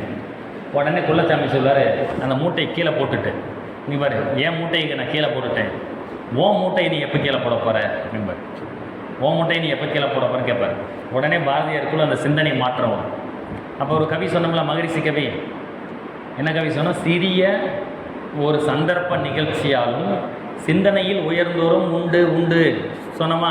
அப்போ பாரதியாருக்கு குள்ளச்சாமி சொல்கிறார், என் மூட்டையை நான் கீழே போட்டேன், ஓ மூட்டையை நீ எப்போ போட போகிற. அப்போ இந்த சிறிய ஒரு சந்தர்ப்ப நிகழ்ச்சியால் பாரதியார் சிந்தனையில் உயர்ந்து அவர் தீட்சைப்பட்டு சித்தரை மாறிட்டார். அதுக்கப்புறம் தான் அவர் கவி நிறைய எழுதிப்பார். வெள்ளையனே வெளியேறி சொன்னவர், அதுக்கப்புறம் கவி என்ன பராசக்தி ஆதிசக்தின்னு ஆன்மீக பாடல்களாகவும் நாட்டு நலன் கருதியும் பாட்டு எழுதியிருப்பார். தேசத்துக்காகவும் கவி எழுதியிருப்பார். சிந்து நதி மிசையின் நிலவினிலே அதில் எழுதியிருப்பார். சிங்களத்தீவினுக்கோர் பாலம் அமைப்போம், அடுத்து பாலம் கட்ட போகிறாங்க. தனுஷ்கோடியிலேருந்து இலங்கைக்கு பாலம் கட்ட போகிறாங்க, வேலையை ஆரம்பிக்க போகிறாங்க. அந்த மாதிரி அவர் சொன்னதெல்லாம் நடக்கும். அந்த பிளானை என்னென்ன அது கூட பிளான் கூட பாருங்கள். ஒரு சாலை பாலம் தனுஷ்கோடியிலேருந்து தலைமன்னாருக்கு சாலை பாலம் போகுது, ரயில் பாலம் ரெண்டுமே, ரயிலும் போகும். தனுஷ்கோடியிலேருந்து தனுஷ்கோடி ரயில் நிலையம் கட்ட போகிறாங்க. அங்கேருந்து தலைமன்னாருக்கு கனெக்ட் பண்ண ரயில் பாலமும் இருக்குது, சாலை பாலம். இப்படி 2 பாலம் வர போகிறது. அந்த காலத்தில் பாரதியார் எழுதியிருப்பார், சிங்கள தீவினுக்கோர் பாலம் அமைப்போம், முடிஞ்சு. அடுத்து சேதுவை மேடுறுத்தி வீதி சமைப்போம். சேதுக்கிறது பாலம், ராமர் பாலம் கடலுக்கு அடியில் இருக்குது. சேட்டலைட் மேப்பில் பார்த்தா தண்ணிக்கு அடியில் இருக்கிறது தெரியும். அப்போ சேதுவை மேடுறுத்தி, இப்போ அது மேடுத்து வீதி சமைப்போம். வீதி அதுவும் பாலம் தானே, அதுக்கு மேலே பில்லர் வச்சு செயற்கை பாலம் கட்டுறோம், அவ்வளோதான். அப்போ ஏற்கனவே ஒரு பாலம்னு சொல்லிட்டேன், 2வது பாலம் தான் அது. ரயில் பாலம் சாலை பாலம் ரெண்டுமே இருந்து இணைக்கப்பட்டுரும் அப்படிம்பாரு. நிறைய விஷயங்கள் அவங்க மகானாக இருந்து எழுதியிருப்பாங்க. அந்த இடத்துல அவர் இலங்கை தீவுன்னு எழுதியிருக்கலாம். இலங்கை தீவினுக்கோர் பாலம் அமைப்போம் அப்படின்னு எழுதலை, சிங்களத்தீவினருக்கோர் பாலம் அமைப்போம் தான் எழுதியிருப்பார். இதெல்லாம் சில உண்மைகள் நமக்கு கசப்பாக இருக்கும், அதை ஏற்றுக்கொள்ள முடியாமல் இருக்கும். ஆனால் அதை ஏற்றுக்கொண்டு தான் ஆகும். அதுதான் 30 வருஷம் தமிழர்களுக்கும் சிங்களவர்களுக்கும் போர் நடந்து கடைசியில் அவங்க தோல்வி அடைஞ்சு அவங்க ஒரு 2 லட்சம் மக்கள் இறந்துடுறாங்க. அப்போ அந்த போராட்ட தோல்வி அடைஞ்சிச்சு. அப்போ தமிழர்களுக்கு தனி நாடு கிடைக்கல. ஃப்யூச்சரில் கிடச்சிருமானும் இங்கெல்லாம் தமிழ்நாட்டுக்கு அனுதாபிகள் ஆதரவாளர்கள் நினைப்பாங்க. அது எந்த காலத்துலையும் கிடைக்க போகிறது இல்லை அப்படிங்கிறத உண்மை. அப்படிங்கிறத பாரதியார் எழுதிப்பார். சிங்களத்தீவுனுக்கோர், அது என்றைக்குமே சிங்களத்தீவு தான் அப்படின்னு எழுதிப்பார். இலங்கைன்னு வார்த்தை சொல்லணும், சிங்களத்தீவுன்னு எழுதிப்பார். ஸோ அப்போ அது வேஸ்ட்டு தான், போராட்டம் வேஸ்ட்டு, அது விதி, அவங்களுடைய விதி. அது மாதிரி மகான்கள் இப்படி சிந்தனையில் உயர்ந்து ஆட்கொள்ளப்பட்டு இப்படி எழுதுகிற எல்லாமே கரெக்டாக இருக்கும். 100 வருஷத்துக்கு முன்னாடி எழுந்து இப்போ அடுத்து செயல்பட போகுது. இப்படி எல்லா இடத்துலையும் பார்த்திங்கன்னா இந்த குருமார்களுடைய சக்தி செயல்படுது. ஸோ இப்போ நம்ம என்ன சொன்னோம், தாய்மானவருடைய கவி சொன்னோமா, பாலர் பேயர் பித்தர் பான்மையென நிற்பதுவே சீலமிகு ஞானியர்தம் செய்கை பராபரமே. பாலருக்கு உதாரணம் யார்? இந்த சதாசிவ பிரமேந்திரர் ப்ளஸ் இந்த கசமனம்பட்டி மௌனகுரு சுவாமிகள், அவர் நிர்வாணமாக இருக்கும். அடுத்து பேயருக்கு கனகம்பட்டி சுவாமிகள், பித்தருக்கு பாரதியாருடைய குரு குள்ளச்சாமிகள். ஸோ இந்த மாதிரிலாம் இருப்பாங்க. இப்போ இவர்களுக்கு வழிவிட்டு தாய்மானவர் எழுதிட்டாரா? இந்த 3லையுமே தாய்மானவர் இல்லை, அவர் பொதுவாக தான் ஆணையோடு இருக்கிறார். மகரிஷியுமே இது போன்ற சதாசிவ பிரம்மேந்திரர் மாதிரி மனிதர்களுக்கு, கசமனம்பட்டி மௌனகுரு சுவாமிகள் மாதிரி வழிவிட்டு ஒரு கவி எழுதியிருக்கிறாரு. உடை ஒழுக்கம் உள்ளத்தின் நிலைமை காட்டும். உடை ஒழுக்கம் உள்ளத்தின் நிலைமை காட்டும், ஒரு சிலரே சாராதோர் அந்த உண்மை. இதுதான் அந்த கவி. இது மாக்குளம் உள்ள இந்த கவி இருக்கு. உடை ஒழுக்கம் உள்ளத்தின் நிலைமை காட்டும். இந்த மாதிரி குறிப்பு எழுதிக்கோங்க. அந்த கவியை நீங்கள் போய் புக்கில் எடுத்து பாருங்கள், எந்த இடத்துல இருக்குது. நான் சொல்லால் மட்டும் நம்பாதே, சுயமாக சிந்திக்கணும். நான் பொய்யா கூட சொல்லலாம்ல, நானும் ஒரு அடுக்கு மொழியில் சொல்லிட்டு போயிடக்கூடாது. அப்போ நீங்கள் எடுத்து பார்க்கணும், சுயமாக சிந்தித்து நீங்கள் தெளியணும். அப்போது உடை ஒழுக்கம் உள்ளத்தின் நிலைமை காட்டும் அப்படின்னா, ஒருத்தர் போட்டிருக்கிற ட்ரெஸ்ஸை வச்சு அவர்களுடைய கேரக்டரை கண்டுபிடிக்க முடியும், உள்ளத்துடைய நிலைமை காட்டும். ஆனால் ஒரு சிலரை கண்டுபிடிக்க முடியாது. ஒரு சிலரே சாராதோர் அந்த உண்மை. நான் சொல்லக்கூடிய இந்த உண்மை ஒரு சிலருக்கு அப்ளை ஆகாதுங்கிறாரு. அது இந்த மாதிரி சதாசிவர சரி, சில பேயர் பைத்தியக்கார மாதிரி சட்டை கிழிச்சிக்கிட்டு இருப்பாங்க, அவர்களும் சித்தர்களாக இருப்பாங்க. ஆனால் இப்போல்லாம் உண்மையாகவே பைத்தியக்காரன் பூரா சித்தர்கள் அப்படின்னு நினச்சிக்கிட்டு பல பேர் முன்னாடி போயிட்டுருக்காங்க. நிறைய இது அப்படி நடக்குது. இவர் சித்தராக இருப்பாரோ, அவர் சித்தராக இருப்பாரோ. இது எல்லாமே எப்படி ஏன் நடக்குதுன்னா, வேறு ஒன்றும் இல்லை. மக்கள் ஏன் சித்தர்களை தேடி போகிறாங்க, சாமியார்களை தேடி போகிறாங்கன்னா, மகரிஷி தெளிவாக இவ்வளவு அறிவோட மகிழ்ச்சி சொல்கிறாரு பாருங்களேன். அதாவது குருவை தேடி மக்கள் போகிறாங்க, அப்படி தானே? அது சித்தர் யாராக இருந்தாலும் ஒரு குரு. அது ஏன் போகிறாங்கன்னா, மக்கள் மனிதன் இறைவனை தேடித்தான் குருவை நாடுகிறான். ஏதாவது குருக்கிட்ட போனால் அவர் இறைவனை காமிச்சிருவார் அப்படிங்கிற உள் உணர்வு நமக்கே அறியாமல் உள்ளே இருக்கக்கூடிய அந்த எண்ணம், இயல்பான எண்ணம், இந்த சித்தரை பார்த்தா நம்ம கஷ்டம் தீர்ந்துடாதா அப்படின்னா அந்த சித்தர் மூலமாக இறைவனுடைய அருள் நமக்கு கிடைச்சிடாதா? ஏன்னா கடவுள் கண்ணுக்கு தெரியல இல்லையா? கடவுளை பார்க்க முடியுதா? சொல்லுங்கள், கடவுளை பார்க்க முடியுதா? இல்லை. அப்போ பார்க்கக்கூடிய கடவுள் யார்? இந்த குருக்கிட்ட போனால் அவர் நம்மகிட்ட கடவுளை காமிச்சிட மாட்டாரா? நம்ம கஷ்டம் அவர் மூலமாக அவர் கடவுள்கிட்ட சொல்லி நமக்கு அந்த கஷ்டம் தீர்ந்துடாதா அப்படின்னு நினைக்கிறது தான். இப்படி தான் இறைவனை நாடித்தான் குருவை நாடுகிறான் அப்படிம்ப. ஸோ இப்படி இந்த மௌனகுரு சுவாமிகளை எப்படி எழுதுறாங்க. சதாசிவ பிரமேந்திரர் தன்னுடைய குரு சொன்ன உடனே பேச்சை நிப்பாட்டினார். ஆனால் இவர் ஏன் ஆடை இல்லாத துறவியர்கள் ஆகுனாங்கிறத மகரிஷி இப்போ வரைக்கும் சொல்லலை. ஆனால் அவருக்கு தெரியும். இன்னொன்று சமணர்கள் பற்றி சொன்னோம்ல, சமணர்கள் கூட ஆடை இல்லாமல் தான் இருப்பாங்க. இப்போ காலம் மாறிடுச்சதுனால அவங்க வாயில் துணி மட்டும் கட்டியிருக்கிறாங்க. ஆனாலும் இன்னுமே ஒரு பிரிவு இருக்குது. அங்கே ஃபுல்லாகவே நிர்வாணமாகவே இருப்பாங்க. இப்போயும் இருக்கிறாங்க. வட இந்தியாவில் ஒரு சில ஆசிரமங்கள் இருக்குது. அந்த தலைமை குரு இருப்பார் எல்லாமே. நான் ரீசெண்டாக ஃபோட்டோவில் பார்த்தேன். பிரதமர் மோடியை போய் அந்த தலைமை குருக்கிட்ட ஆசீர்வாதம் பண்ணேன். யாராவது ஃபோட்டோ அதை பார்த்துருக்கீங்களா? அவர் நிறைய பேர் தலையாட்டுறீங்க, பார்த்துருக்குறீங்க. அவர் நிர்வாண மக்கள் வந்து ஆசீர்வாதம் கீழே பூரா துணியிலமாக அதை உட்காந்துருக்காங்க. இப்போயும் இந்த காலகட்டத்துலேயும் என்ன அது இப்படி தான் சமணர்கள் அந்த காலத்தில் இருந்திருக்கிறாங்க. ஆனால் இதுக்கு ஏதோ ஒரு பின்புலம் இருக்குது, ஏதோ ஒரு நன்மை இருக்குது. ஆனால் அது நமக்கு தெரியாது. இதைத்தான் மகரிஷி சொல்கிறாரு. எப்பா எனக்கு தெரியும், ஆனால் நான் சொல்ல மாட்டேன். அறிந்த அனைத்தையும் அறிவித்தார் இல்லை. மகரிஷி கவி என்ன? அறிந்த அனைத்தையும் அறிவித்தார் இல்லை. எப்பா எனக்கு எல்லாம் நிறைய விஷயம் எனக்கு தெரியும். போகர் மாதிரி 500 வருஷம், திருமூலர் மாதிரி 3000 வருஷம் வாழக்கூடிய காயக்கல்ப யோகா எனக்கு தெரியும். இதை நானும் செய்ய மாட்டேன், உனக்கும் சொல்லித்தர மாட்டேன். அதேபோல் ஏன் இவர்கள் ஆடையை திறக்கிறாங்க அதுவும் எனக்கு தெரியும். அதையும் நான் சொல்லவும் மாட்டேன். எல்லாத்தையும் சொல்ல முடியாது. இதுக்கு இன்னொரு உதாரணம் நான் சொல்கிறேன். இதே மாதிரி இன்னொரு விஷயம், குரு காணிக்கை. ஆலியார் போனால் குரு காணிக்கைன்னு ஒன்று கொடுக்குறவங்கள சர்டிஃபிகேட் வாங்கும்போது குரு காணிக்கை காசை கொடுத்துட்டு வாங்க. மன்றத்தில் நீங்கள் தீட்சை வரும்போது அகத்தாய் வட்டம் பண்ணும் பொழுது துரியாதீத தீட்சைன்னு சொல்லி தனியாக குருவுக்கு ஒரு பங்கு விப்பின் போகும். இப்படி குரு காணிக்கை கொடுக்குறவங்கள ஏன் கொடுக்கணும்? ஒரு பழமொழியே இருக்குது, குரு காணிக்கை கொடுக்காத வித்தை பலிக்காது. அதை எழுதிக்கோங்க. குரு காணிக்கை கொடுக்காத வித்தை பலிக்காது. நீங்கள் நினைக்கலாம் அது எப்படி? மகரிஷி ஃப்ரீயாக தான் சொல்லித்தராரு உடற்பயிற்சியை. நான் மன்றத்துக்கு வந்தேன், உடற்பயிற்சி மட்டும் கற்றுக்கிட்டேன், எனக்கு இது போதும், எனக்கு வேறு எதுவுமே தேவையில்லை. இந்த உடற்பயிற்சியை நான் மதிக்கிறேன். நான் டெய்லி வீட்டில் அதை மட்டும் செஞ்சுக்கிட்டு இருக்கிறேன். நான் வேதாத்திரி மகரிஷிக்கு ₹1 கூட காசு கொடுக்கல. அவரே ஃப்ரீன்னு சொல்லிட்டாரு. நான் வீட்டில் செஞ்சிகிட்ருக்கேன், எனக்கு உங்கள் பயிற்சி எதுவுமே வேணாம், நான் வார்டு வீட்டில் செஞ்சிகிட்ருக்கேன் அப்படின்னா அப்படி செஞ்சாலும் அதுக்கு பலன் கிடைக்காது. அது எப்படிங்க? இப்படி சுத்தணும் கை பயிற்சி சொல்லி கொடுத்து தான் செய்கிறேன், எனக்கு பெயின், எனக்கு அந்த ரிசல்ட் எப்படி வராமல் போகும். நான் தான் பயிற்சி கற்றுக்கிட்ட செய்கிறேன்ல அப்படின்னா நம்முடைய சிற்றறிவை தாண்டி பேரறிவுன்னு ஒன்று இருக்குது. அந்த இறைவன், பேரறிவு இறைவன் எல்லாத்தையும் வழி நடத்துகிறார். நீ ஓசியாக போய் உடற்பயிற்சி கற்றுக்கிட்டாலும் அந்த மன்றத்துக்குன்னு ஒரு 10 ரூபாயாச்சும் நீ ஒரு நன்கொடை கொடுத்தா தான் நீ தினந்தோறும் செய்யக்கூடிய பயிற்சிக்கு ஒரு நன்மை கிடைக்கும். அதனால தான் ஒரு சில ஜோசியர்கள் இல்லை இந்த குறி சொல்கிறவங்க எல்லாம் பார்த்தீங்கன்னா ₹11, ₹51, ₹21 அப்படின்னு காணிக்கை வாங்குவாங்க. காசு பெருசாக சம்பாதிக்க மாட்டாங்க. ₹11 மட்டும் கொடுதுங்க அப்படிம்பாங்க. ₹500 வாங்கி அவங்க என்ன செய்ய போகிறாங்க? ஏன்னா அந்த காணிக்கை கொடுத்தா தான் அவங்க அப்போ சொல்லுவாங்க, குரு காணிக்கை கொடுக்கலன்னா இது பலிக்காது அப்படிம்பாங்க. நான் சொல்கிற ஜோசியம் பலிக்காது, நீங்கள் குரு காணிக்கை வச்சிங்கன்னா தான் இந்த குறி பலிக்கும்பாங்க. இது உண்மை. அதனால் இது மகரிஷிக்கு தெரிஞ்சதுனால தான் சர்டிஃபிகேட் வாங்கும் பொழுது, தீட்சை வாங்கும் பொழுது நமக்கு துரியாதி தீட்சை வாங்கும்போது இதை நம்ம கொடுக்க வேண்டியது. புரியுதா?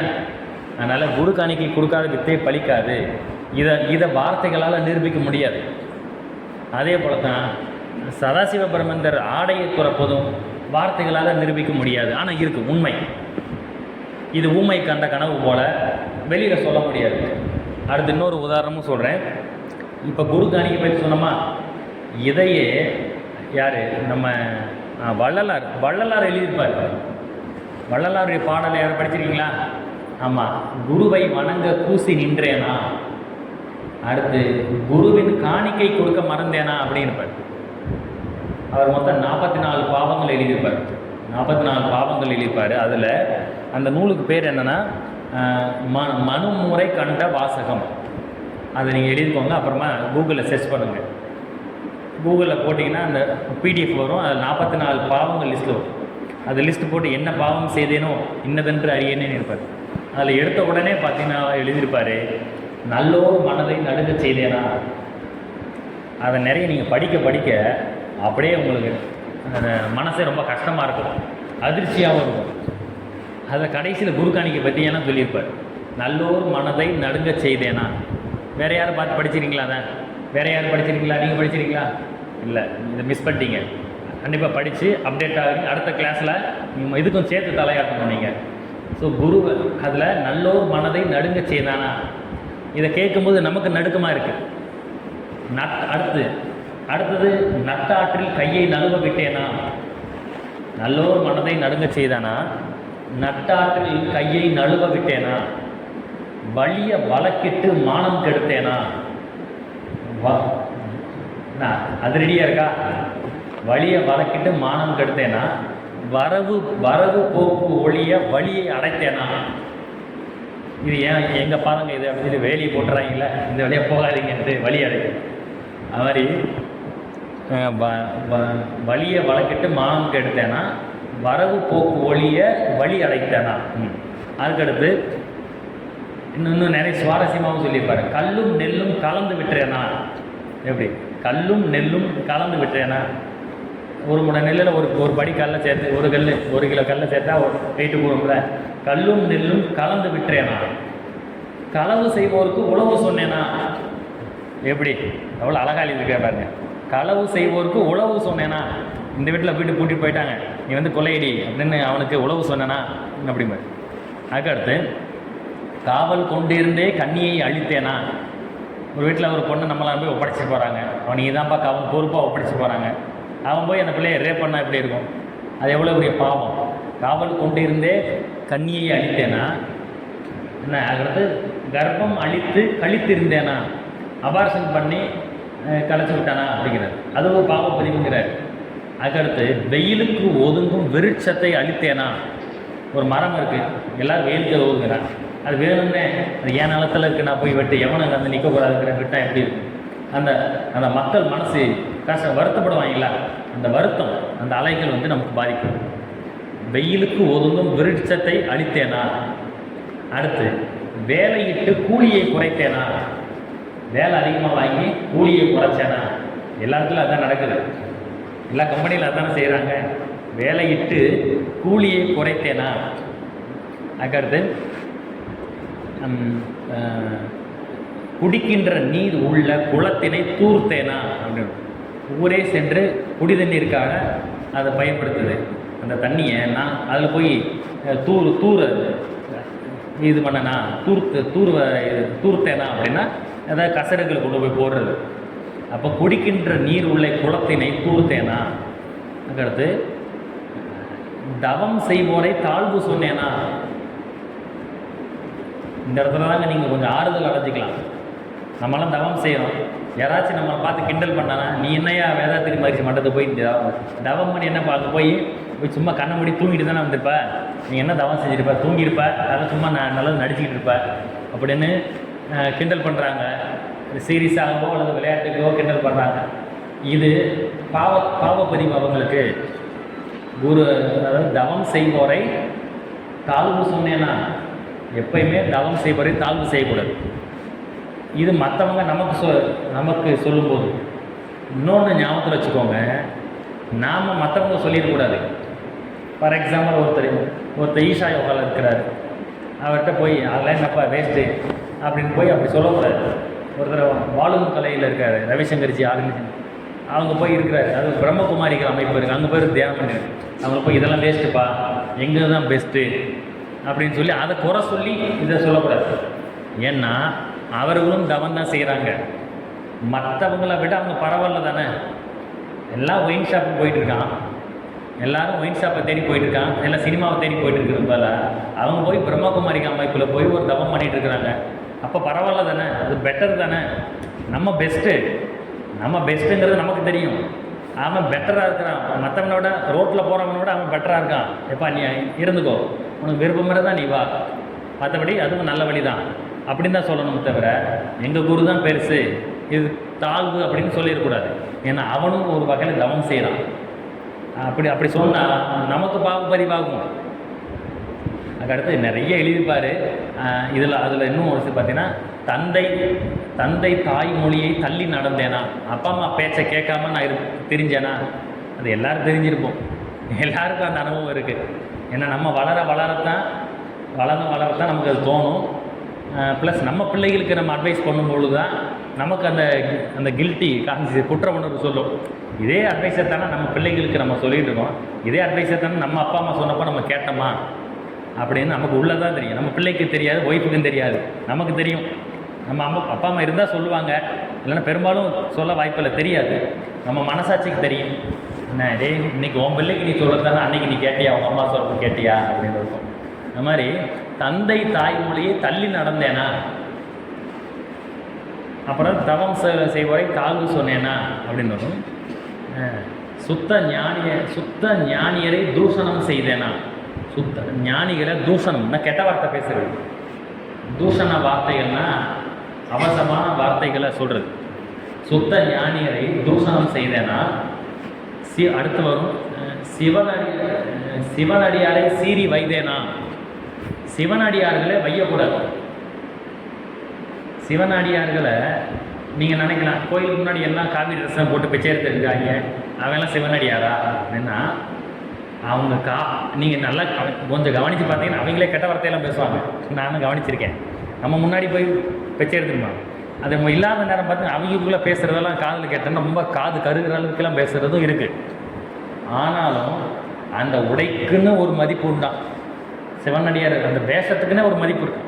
ஆனால் அவர்களையும் நம்ம தாழ்வு சொல்லக்கூடாதான். அப்படியெல்லாம் அவங்கள போய் நான் தாழ்வு சொன்னேன்னா இருப்பேன். நீங்கள் நம்ம தமிழ் புத்தகத்திலே கூட அந்த கதையை படிச்சிருப்பீங்க.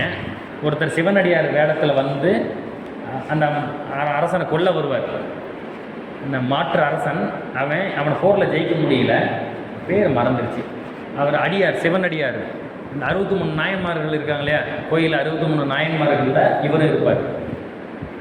அது யார் அவருன்னே தெரியல, தெரிஞ்சாலும் உங்களால் சொல்ல முடியாது எப்போ இருக்கிறத. அதில் அவரை கொலை செய்வதற்காக வருவார். அப்போது அது போர் மூலமாக ஜெயிக்க முடியல. அப்போது அவனுக்கு சிவபக்தி அதிகம் இந்த மன்னனுக்கு அப்படி தெரிஞ்சுக்கிட்டு ஒரு சிவனடியார் வேஷம் போட்டு கத்தியை மறைச்சி வச்சுக்கிட்டு போவார். அப்போ சிவனடியார்னு சொல்லி ஆசீர்வாதம் வாங்க அவர் குனிவார் மன்னன். அப்போ குனியும் பொழுது கத்தி எடுத்து முதுகில் குத்திடுவார். இதுக்கு பேர் தான் முதுகில் குத்துறதுன்னு பழமொழி வந்திருக்கு போல். அவருக்கு அந்த நாயனார் பேர் மறந்துருச்சு. அப்படி முதுகில் குத்தவுடனே அவருடைய பாதுகாவலர்கள் மற்றவங்களாக இருந்தால் செக் பண்ணி உள்ளே விடுவாங்க. சிவனடியாக இருந்தாலும் செக் பண்ணாமல் உள்ளே விட்டாங்க. அது உள்ளே கத்தி வச்சுருந்தார். சிவன் ஓடி வருவார். ஓடி வந்து வாளால் வெட்ட வருவார் இந்த போலி துறவியை. அப்போது அந்த மன்னன் சொல்லுவார், தத்தா நமர் அப்படிம்பார். தத்தன்னா பாதுகாவனுடைய பேர், நமர் அப்படின்னா இவர் நம்மவர் அப்படின்னார். தத்தா நீ அவர் கொல்லாத, இவர் நம்மவர் நம்மை போன்றவர், நம் இனத்தை சார்ந்தவர் அப்படின்னு சொல்லாத, நம்மில் ஒருவர். ஏன்னா அவர் சிவனடியார் வேடம் போட்டு வந்திருக்கிறாரு. அதனால் இவரை நீ பாதுகாப்பாக கொண்டு போய் நம்ம ஊர் எல்லையில் விட்டுட்டு வா, நம்ம நாட்டை எல்லையில் விட்டுட்டு வா, இது உங்களுடைய கடமைன்னு சொல்லி ஆர்டர் போடுவார். ஸோ தன்னை கொல்ல வந்த ஒருவனை தன்னுடைய பாதுகாவலனை விட்டு கொண்டு போய் தன் நாட்டு எல்லையில் கொண்டு போய் விட்டு அனுப்பிட்டு வா அப்படின்னு சொல்லுவார். அந்த நாயனார் அவர் அப்படி சொல்லிட்டு அப்படி இறந்துருவார். அந்த நாயனார் அவர் இதன் காரணமாக சிவன் தன்னை அடியார் லிஸ்ட்டில் வச்சுருப்பார். ஸோ இந்த மாதிரி எல்லாம் இப்படி குரு காணிக்கை பற்றி சொல்லிட்டு இருந்தோம் இல்லையா, நிறைய விஷயங்களை நிரூபிக்க முடியாதுன்னு சொன்னோம். ஸோ ஸோ சதாசிவ பிரம்மேந்திரர் ஏன் ஆடையை திறந்தார்கள்? மௌன குருமார்கள் பூராமே ஆடையெல்லாம் இருக்கிறாங்க. ரெண்டாவது, குரு காணிக்கை கொடுக்கலன்னா அது வித்தை பலிக்காது, இதையும் நிரூபிக்க முடியாது. மூணாவதாக ஒரு விஷயம் சொல்கிறேன், அதையுமே நிரூபிக்க முடியாது. என்னென்னா இடி மின்னல் தாக்குது இல்லையா, இடி மின்னல் தாக்கி மனிதர்கள் இறக்குறாங்க இல்லையா, ஆடு மாடுகள் மேலே கூட இடி விழுது இல்லையா, ஆட்டு குரூப் மேலே மொத்தமாக வந்து ஆடுகள் பூரா இறக்கும், பசுமாடு மேலே இடி விழுந்து இறக்கும். எங்கேயாச்சும் நம்ம எருமை மாடு மேலே இடி விழுந்து சேர்த்து நம்ம எங்கேயாச்சும் நியூஸில் பார்க்குறோமா? எங்கேயாச்சும் யானைகள் மேலே காட்டில் இடி விழுந்து யானைகள் கூட்டமாக இருந்திருக்கு. யூடியூப்பில் வருது, யூடியூப்பில் போட்டு பாருங்க, இடி மின்னல் தாக்கி மரணம் யானைகள் பலி அப்படின்னு யூடியூப்பில் போடுங்க, தமிழில் போடுங்க வரும். அஸ்ஸாமில் அது நடந்திருக்கு, கூட்டமாக யானைகள் இறந்து கிடக்கு. அப்போது யானை மேலே கூட இடி விழுது. ஆனால் எங்கேயுமேச்சும் எருமைகள் மேலே இடி விழுதா? விழவே விழாது. எல்லா மிருகமும் எல்லா விலங்கும் மலைக்கு ஒதுங்கி நிற்கும். மலையில் எதுவுமே நனையாது. எருமான மலையில் நனையும், உட்காந்துட்டு இருக்கும், நடந்து போயிட்டுருக்கு, மலையை கண்டுக்காது.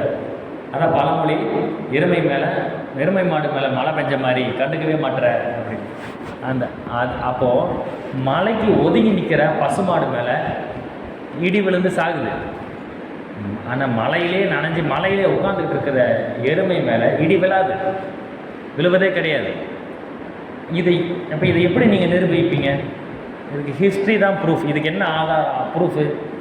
வரலாறு தான் இது ப்ரூஃப். இதுதான் இறைவன் செயல். அப்போ இதை நம்ம முன்னோர்கள் கண்டுபிடிச்சிட்டாங்க. அந்த காலத்தில் கண்டுபிடிச்சி யமனுக்கே சவால் விடுது. அப்போ யமன்கிட்ட சொல்லுது, நீ யாரை வேணால் கொல்லலாம், நீ இடி மின்னல் மூலமாக நீ யாரை வேணால் கொல்லலாம், ஆனால் என்னை நீ கொல்ல முடியாது. அப்போ யமன் என்ன பண்ணுறாரு? அப்போ நீ சவால் விடுற, அப்போ நீ தான் எனக்கேற்ற புல்லட் நீ தான் அப்படியே வாகனமாக எடுத்து வச்சிருப்பார். அப்போ யமனுக்கே சவால் விடுதலை. யமதர்மனுக்கு மரணம் இல்லை, எருமைக்கு அதை விட சிறிய அளவில் இடி மின்னல் மூலமாக மரணம் இல்லை. அப்போ இருவருக்குமே மரணம் இல்லை. இப்போ பொருத்தமான இதை எடுத்து வச்சுருக்காங்க பார்த்தீங்களா, எவ்வளோ அறிவோட.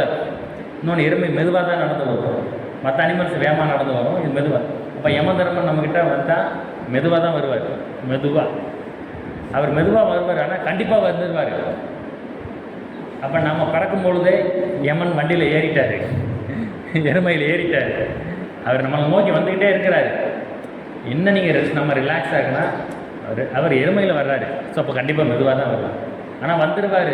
ஒரு நாளைக்கு வந்து ரீச் ஆவார். He comes slowly but he will reach surely. He comes slowly but steadily he is coming. அவர் ஸ்லோவாக தான் வர்றாரு, ஆனால் ஸ்டெடியாக வந்துட்டுருக்கிறாரு. இந்த ஆமை மாதிரி, முயல் பயமாக போகும், உட்காந்து தூங்கிடும், ஆனால் ஆமை ஸ்லோவாக வந்து ரீச் ஆகிடும். அது மாதிரி அவர் வந்து ரீச் ஆவார் அப்படிங்கிறது. ஸோ எருமைகள் பற்றியோ, குரு காணிக்கை பற்றியோ, இந்த அவதூதர்கள் இவர்களை பற்றியோ, நேரு சதாசிவ பிரம்மேந்திர மாதிரி அவர்களை பற்றியோ, இது எதையுமே பார்த்தீங்கன்னா வாயால் நிரூபிக்க முடியாது. ஆனால் என்னைக்கு உங்களுக்கு அந்த உண்மை தெரியுதோ உங்கள் வாய் வேலை செய்யாது. இதைத்தான் மகரிஷி சொல்கிறார், அறிந்த அனைத்தையும் அறிவித்தார் இல்லை, அறிவித்த அனைத்தையும் அறிந்தாலும் இல்லை. வரி என்ன சொல்கிறாரு? எப்பா, நான் பொதுவாக மகரிஷி தனக்கு தெரிஞ்ச எல்லாத்தையும் நமக்கு கொடுத்துட்டார், ஓகேயா? இது பொதுவானது. 99% கொடுத்துட்டாரு. ஆனால் 1% கொடுக்காமலும் இருக்குது. அதுதான் அறிந்த அனைத்தையும் அறிவித்தார் இல்லை. அதுக்கு உதாரணம் பாருங்கள், திருக்குறள் எடுத்துக்கோங்க. வள்ளுவர் திருக்குறளை எங்கேயாச்சும் ஆகினி தவத்தை சொல்லியிருக்காரா? வள்ளுவர் ஒரு மகான். அகத்தது தான் மெய்ப்பொருள் என்று எடுத்துக்காட்டி அறிவைதான் தெய்வம் என்றார் தாய்மானார்.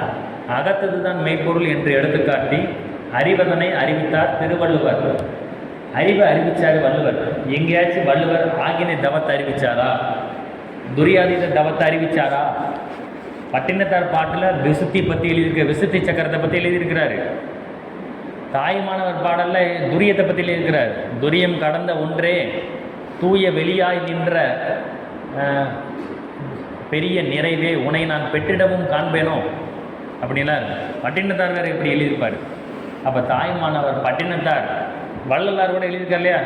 வானத்தில் நேற்று சொன்னோம்ல, வானத்தில் மயிலாட கண்டேன் மயில் குயிலாச்சு தடி, கேள்விப்பட்டிருக்கீங்களா? எல்லாமே கேள்விப்பட்டிருக்கிறீங்க சார். அதனால் அப்படி எல்லாரும் துணிஞ்சு எழுதியிருக்கிறாங்க. வள்ளுவர் எங்கள் திருக்குறளை எங்கேயாச்சும் எழுதியிருக்கிறாரா? ஆகினை துரியம் துரியாதீதம் சாந்திதம் எழுதியிருக்கிறாரா? அவ்வளோ கூட வேண்டாம். சுத்த வழிதான் தெய்வம் எங்கேயாச்சும் எழுதியிருக்கிறாரா? பட்டினத்தார் எழுதியிருக்காரு, வெண் துயரை தீர்க்கும் அந்த வெட்டவெளி கிட்டாதோ அப்படின்னு. வெண் துயரை தீர்க்கும் அந்த வெட்டவெளி கிட்டாதோ.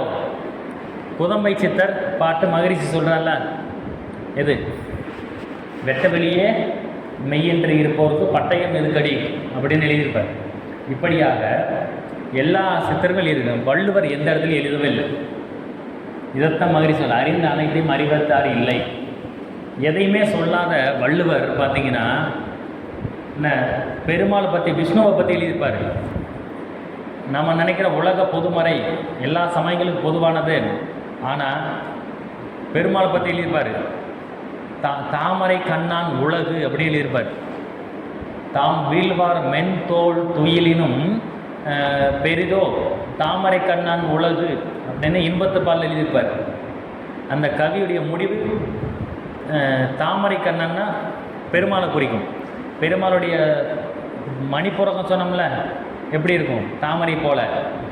பெருமாளுடைய கண்ணும் தாமரை மலர் போன்றுன்னு சொல்லுவாங்க. அதனால் விஷ்ணுவுக்கு, பெருமாளுக்கு, நாராயணனுக்கு தாமரை கண்ணன்னு ஒரு பேர் இருக்குது. அதை வள்ளுவர் தாமரை கண்ணன் உலகம்னு எழுதியிருப்பார். அப்புறம் மன்மதனை பற்றி எழுதியிருப்பார். மன்மதனை பற்றி ஒரு இடத்துல எழுதியிருப்பார். அப்புறம் மகாலட்சுமி பற்றி எழுதியிருப்பார். மகாலட்சுமி பற்றி ஒரு கவி எழுதியிருப்பார். திருமகள் திருமகள் அப்படிங்கிற வார்த்தையே இருக்கும். மகரிஷியை சொல்லியிருப்பார் ஒரு இடத்துல, எந்த வீட்டில், மகரிஷி சொல்கிறார், எந்த வீட்டில் பெண்கள் மகிழ்ச்சியாக இருக்கிறார்களோ அந்த வீட்டில் திருமகள் வசிப்பால். மகரிஷி சொன்னது ஆச்சரியம். எந்த வீட்டில் பெண்கள் மகிழ்ச்சியாக இருக்கிறார்களோ அந்த வீட்டில் திருமகள் வசிப்பால். அப்படியே கேட்டோம்னே அப்படியே ரொம்ப சந்தோஷமாக இருக்கும், பெருமையாக இருக்கும். ஆனால் இப்போ காலம் மாறிடுச்சுங்க. இப்போ மாற்றிக்கணும். எந்த வீட்டில் ஆண்கள் மகிழ்ச்சியாக இருக்கிறார்களோ அந்த வீட்டில் திருமகள் வசிப்பால் அப்படின்னு. இதை கேட்கும்போது இப்படி கோபமாக இருக்கும். உண்மையாகவே காலம் மாறிடுச்சு அப்படிங்கிறத நீங்கள் யூடியூப்பில், ஃபேஸ்புக்கில் வரக்கூடிய வீடியோக்களில் பார்க்கும்பொழுது உங்களுக்கு தெரியும். அதை நினச்சி பார்த்தீங்கன்னா இது உண்மை அப்படின்னு தெரியும். அந்த அளவுக்கு இருக்குது. ஸோ இப்படியாக திருமகள் அப்படின்னு மகரிஷி எழுதியிருப்பார். அது மங்களகரம், அப்படி மங்களகரமாக இருக்கும் அப்படிங்கிறத மகரிஷி அப்படி சொல்லுது. இப்படியாக இவ்வளவு சுத்தவழி தெய்வம்னு அறிவிக்காத வள்ளுவர் திருமகளை பற்றி எழுதியிருப்பார். மன்மதனை பற்றி எழுதியிருப்பார். ஸ்ரீதேவி மூதேவி அப்படின்னு மகாலட்சுமி ப்ளஸ் மூதேவி அப்படி எழுதியிருப்பார். இப்படிலாம் இருக்கும். இந்திரனை பற்றி எழுதியிருப்பார். அது முதல் 2 அதிகாரத்திலே ஒரு வாரத்தில் வரும் இல்லையா? இந்திரனே சாலும் கரி அப்படின்னு இருக்கும். அது எது? 5 புலன்களையும் வென்றவனுடைய ஆற்றல்,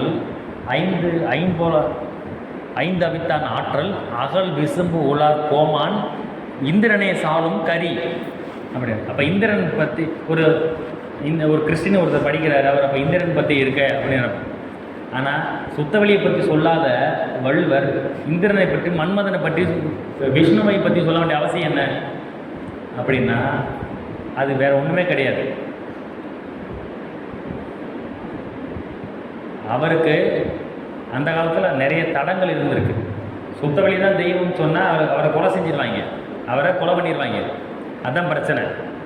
அதனால் அந்த சமுதாய சூழ்நிலைக்கு ஏற்ற மாதிரி பெருமாள் பற்றியும் பெரும் மெஜாரிட்டி ஊரோட ஒத்துவாள் மாதிரி அதுக்கேற்ற மாதிரி வெளிப்படையாக சொல்ல முடியாமல், வெளிப்படையான மக்கள் எதை விரும்புகிறாங்களோ அதுக்கேற்ற மாதிரி அவங்கள கவர் பண்ணுறதுக்காக எழுதியிருப்பாங்க. அப்படி இல்லாமல் வெட்ட வெளியே தெய்வம்னு அவர் எழுதினாருன்னா என்ன ஆகும்னா அவருடைய திருக்குறள் அதை அரங்கேற்றம் செய்ய விட மாட்டாங்க. அப்போ அவர் நல்ல முறையில் அவருக்கு தெரிஞ்சிருக்கு நம்ம என்ன பண்ணால் என்ன நடக்கும் அப்படின்னு தெரிஞ்சு. அதைத்தான் மகரிஷிட்ட ஒரு கேள்வி கேட்டாங்க. சுவாமிஜி, திருக்குறள் ஒரு முழுமையான வாழ்க்கை விளக்க நூல் அப்படின்னு நீங்கள் சொல்கிறீங்க. மகரிஷி ஒரு புக்கு எழுதியிருக்கார் திருக்குறளை பற்றி, தெரியுமா? படிச்சிருக்க மாட்டான் நிறைய பேர். பார்த்துருப்போம், அட்டையை பார்த்துருப்போம்.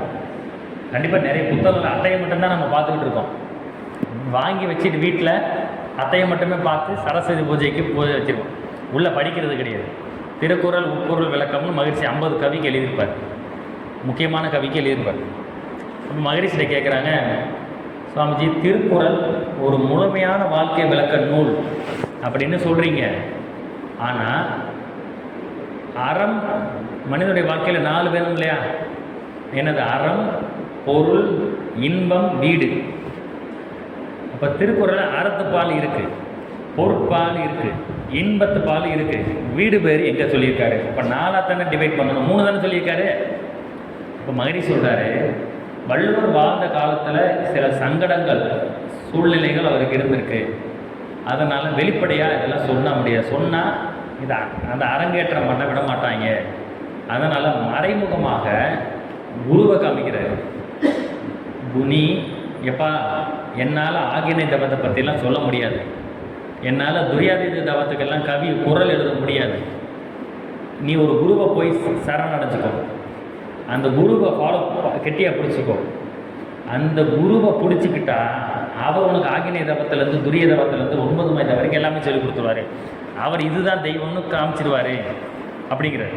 அதுதான் பற்றுக பற்றற்றான் பற்றினை, அப்பற்றினை பற்றுக பற்று விட இருக்கு. அது குருவின் மேன்மையை சொல்கிறது.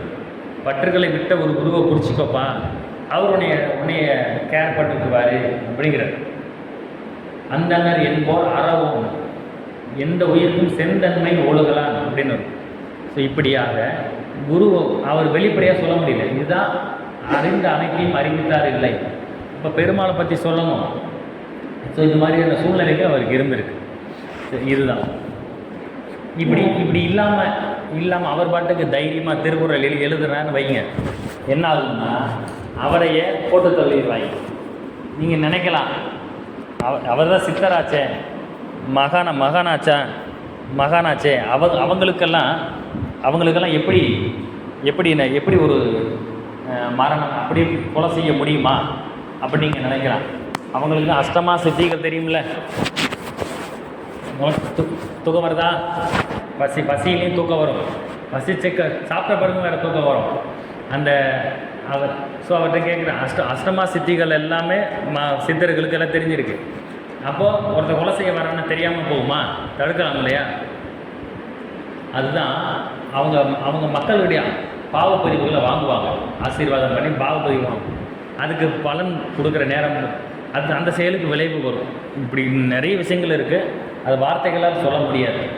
ஏன்னா கேள்விப்பதில் கேளுங்க, நம்ம பற்றி கொஞ்சம் ட்ரை பண்ணுவோம். அதை ரமண மகரிஷி அவர் கேன்சர் இறந்தார், கேள்விப்பட்டிருக்கீங்களா? திருவண்ணாமலையில் ரமண மகரிஷி வாழ்ந்தார் தெரியுமில்ல? அவர் எப்படி இறந்தார்? கேன்சர் தொண்டையில் புற்றுநோய் இறந்துருப்பார். அவருக்கா இல்லை ராமகிருஷ்ணனுக்கு யாரோ ஒருத்தருக்கு தொண்டையில் புற்றுநோய் வரும். ராமகிருஷ்ணருக்கு பரமஹம்சருக்கு அப்படி தான் புற்றுநோய் இறப்பார். இப்படியெல்லாம் இருக்குது. இது எல்லாமே பார்த்திங்கன்னா அந்த பாவப்பதிவுகள் அவங்க மக்கள்கிட்ட இருந்து கருணையின் அடிப்படையில் வாங்கி அவங்க பதில் சொல்லுவாங்க. இப்படி வாங்கி சாதாரண இருக்கிறாங்க, துணிஞ்சு எழுதி அப்படி பதிவுகளுக்கு பலியாகிறவங்க இருக்கிறாங்க. அதுக்கு தான் குரு சொல்கிறாரு, இந்த கவியை நேற்று சொன்னோம், ஒரு மெய்ஞானி வாழும் காலம் தூற்றுவார்கள். ஒரு மெய்ஞானி வாழும் காலம் தூற்றுவார்கள். மேலும் மேலும் அவர் உயிர் குடிக்க சதியும் செய்வார்.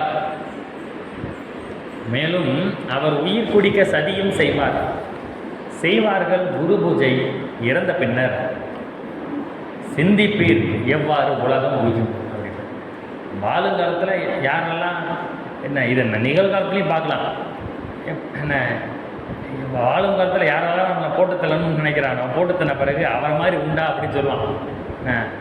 அரசியல்வாதிகளே பாருங்கள், ஒரு அரசியல்வாதி இருக்கிற வரைக்கும் அவங்கள தூற்றுவாங்க, போனதுக்கப்புறம் அவங்கள மாதிரி இருக்குவாங்க, யாரும் சொல்ல முடியும். விஜயகாந்த் இருந்தாருன்னு வச்சுங்க, அவர் இருந்த வரைக்கும் அவர் எப்படியெல்லாம் எவ்வளோ பேர் திட்டினாங்க. இவர் இறந்த பிறகு யாராவது திட்டுறாங்களா? அது நம்முடைய கல்ச்சர், நம்முடைய பண்பாடு. அது ஒருத்தர் இறந்து விட்டால் அவர்களை திட்டக்கூடாது. செத்தாலும் திட்டு வாங்குகிற ஒரு சில அரசியல்வாதிகள் இப்போ இருக்கிறாங்க. இறந்து போகும் இப்போ இருக்கிறாங்க. அவங்க அந்த மாதிரி வாழ்ந்துருப்பாங்க. அவர்களை கூட கண்ணியத்தின் காரணமாக அவர் இறந்த அவரை பற்றி பேசாதீங்க அப்படின்னு சொல்கிறது தான் நம்முடைய பண்பாடு. ஆனால் அவங்க செஞ்ச சேட்டைகள்னால மக்களுக்கு நிறைய பாதிப்புகள் இருக்குது.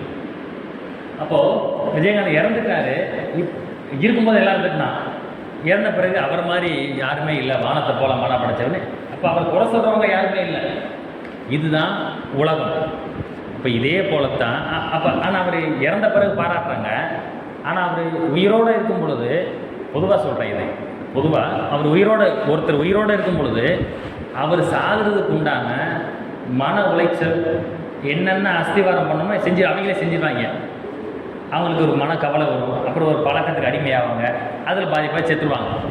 அவன் சாகிறதுக்கு உண்டான எல்லா ஏற்பாடும் உயிரோடு இருக்கும்போது இருக்கிறத செய்வாங்க. ஆனால் இறந்த பிறகு அவங்க பாராட்டுவாங்க. இப்படியெல்லாம் நடக்கும். ஸோ இந்த மாதிரி நிறைய விஷயங்கள் இருக்குது. ஸோ மகான்களை பொறுத்த வரைக்கும் இப்போ சதாசிவ பிரம்மேந்திரர், இப்போ அப்புறம் இன்னும் 2 சித்தர் சொன்னோம் இல்லையா, கசவனம்பட்டி மௌனகுரு சுவாமிகள், அவரும் மௌனகுரு தான். ஸோ நம்ம மௌனத்தை பற்றி சிந்திக்கிறதுனால அவரை பற்றி இப்போ கொஞ்சம் சொல்கிறேன். இந்த ஊர்களுக்கெல்லாம் நீங்கள் போய் பார்க்க முடியுதோ இல்லையோ, ஆனால் நீங்கள் நோட்டில் குறிப்பு எழுதுறீங்க, மற்றவங்கெல்லாம் பிரெயினில் எழுதி வச்சுக்கோங்க, யூடியூப்பில் சர்ச் பண்ணுங்கள். வீட்டுக்கு போய் இன்றைக்கி சாயங்காலம் வீட்டுக்கு போனதுக்கப்புறம் கொஞ்சம் ஒரு பேப்பர் எடுத்து எழுதி வச்சுக்கோங்க. ஏன்னா மறந்துடும். இன்றைக்கி கிளாஸு நாளைக்கு ஞாபகத்தில் இருக்காது. அதனால் இன்றைக்கி சாயங்காலமே போய் அல்லது அப்புறமா கூட ஒரு பேப்பர் வாங்கி கூட எழுதிக்கோங்க. இங்கேயே கூட பேப்பர் வாங்கி கூட எழுதிக்கோங்க. எழுதி ஞாபகம் எதை யூடியூப்பில் பார்க்கணும். சதாசிவ பிரம்மேந்திரர், தத்தகிரி, தத்தாத்திரேயர், இவ்வளவு சொன்னோம் இல்லையா, இந்த மாதிரி எல்லாமே எழுதுங்க. இல்லை ஒன்றா யூடியூப்பில் சர்ச் பண்ணி பாருங்கள். என்ன இப்போ மாணிக்க வாசகர் வரலாறு இப்படியெல்லாம் ஒன்றா சர்ச் பண்ணி பாருங்கள். நமக்கு அது விட்டு போகாமல். அந்த வகையில் கசமனம்பட்டி மௌனகுரு சுவாமிகள் அப்படின்னு ஒருத்தர். இவருடைய ஸ்பெஷல் என்னென்னா, இவரும் மகரிஷியுடைய சமகால சித்தர். மகரிஷியுடைய வாழ்ந்த காலகட்டத்தில் கணக்கம்பட்டி சுவாமிகளும் அப்படி தான் மகரிஷியுடைய சமகால சித்தர். இப்போ மகரிஷி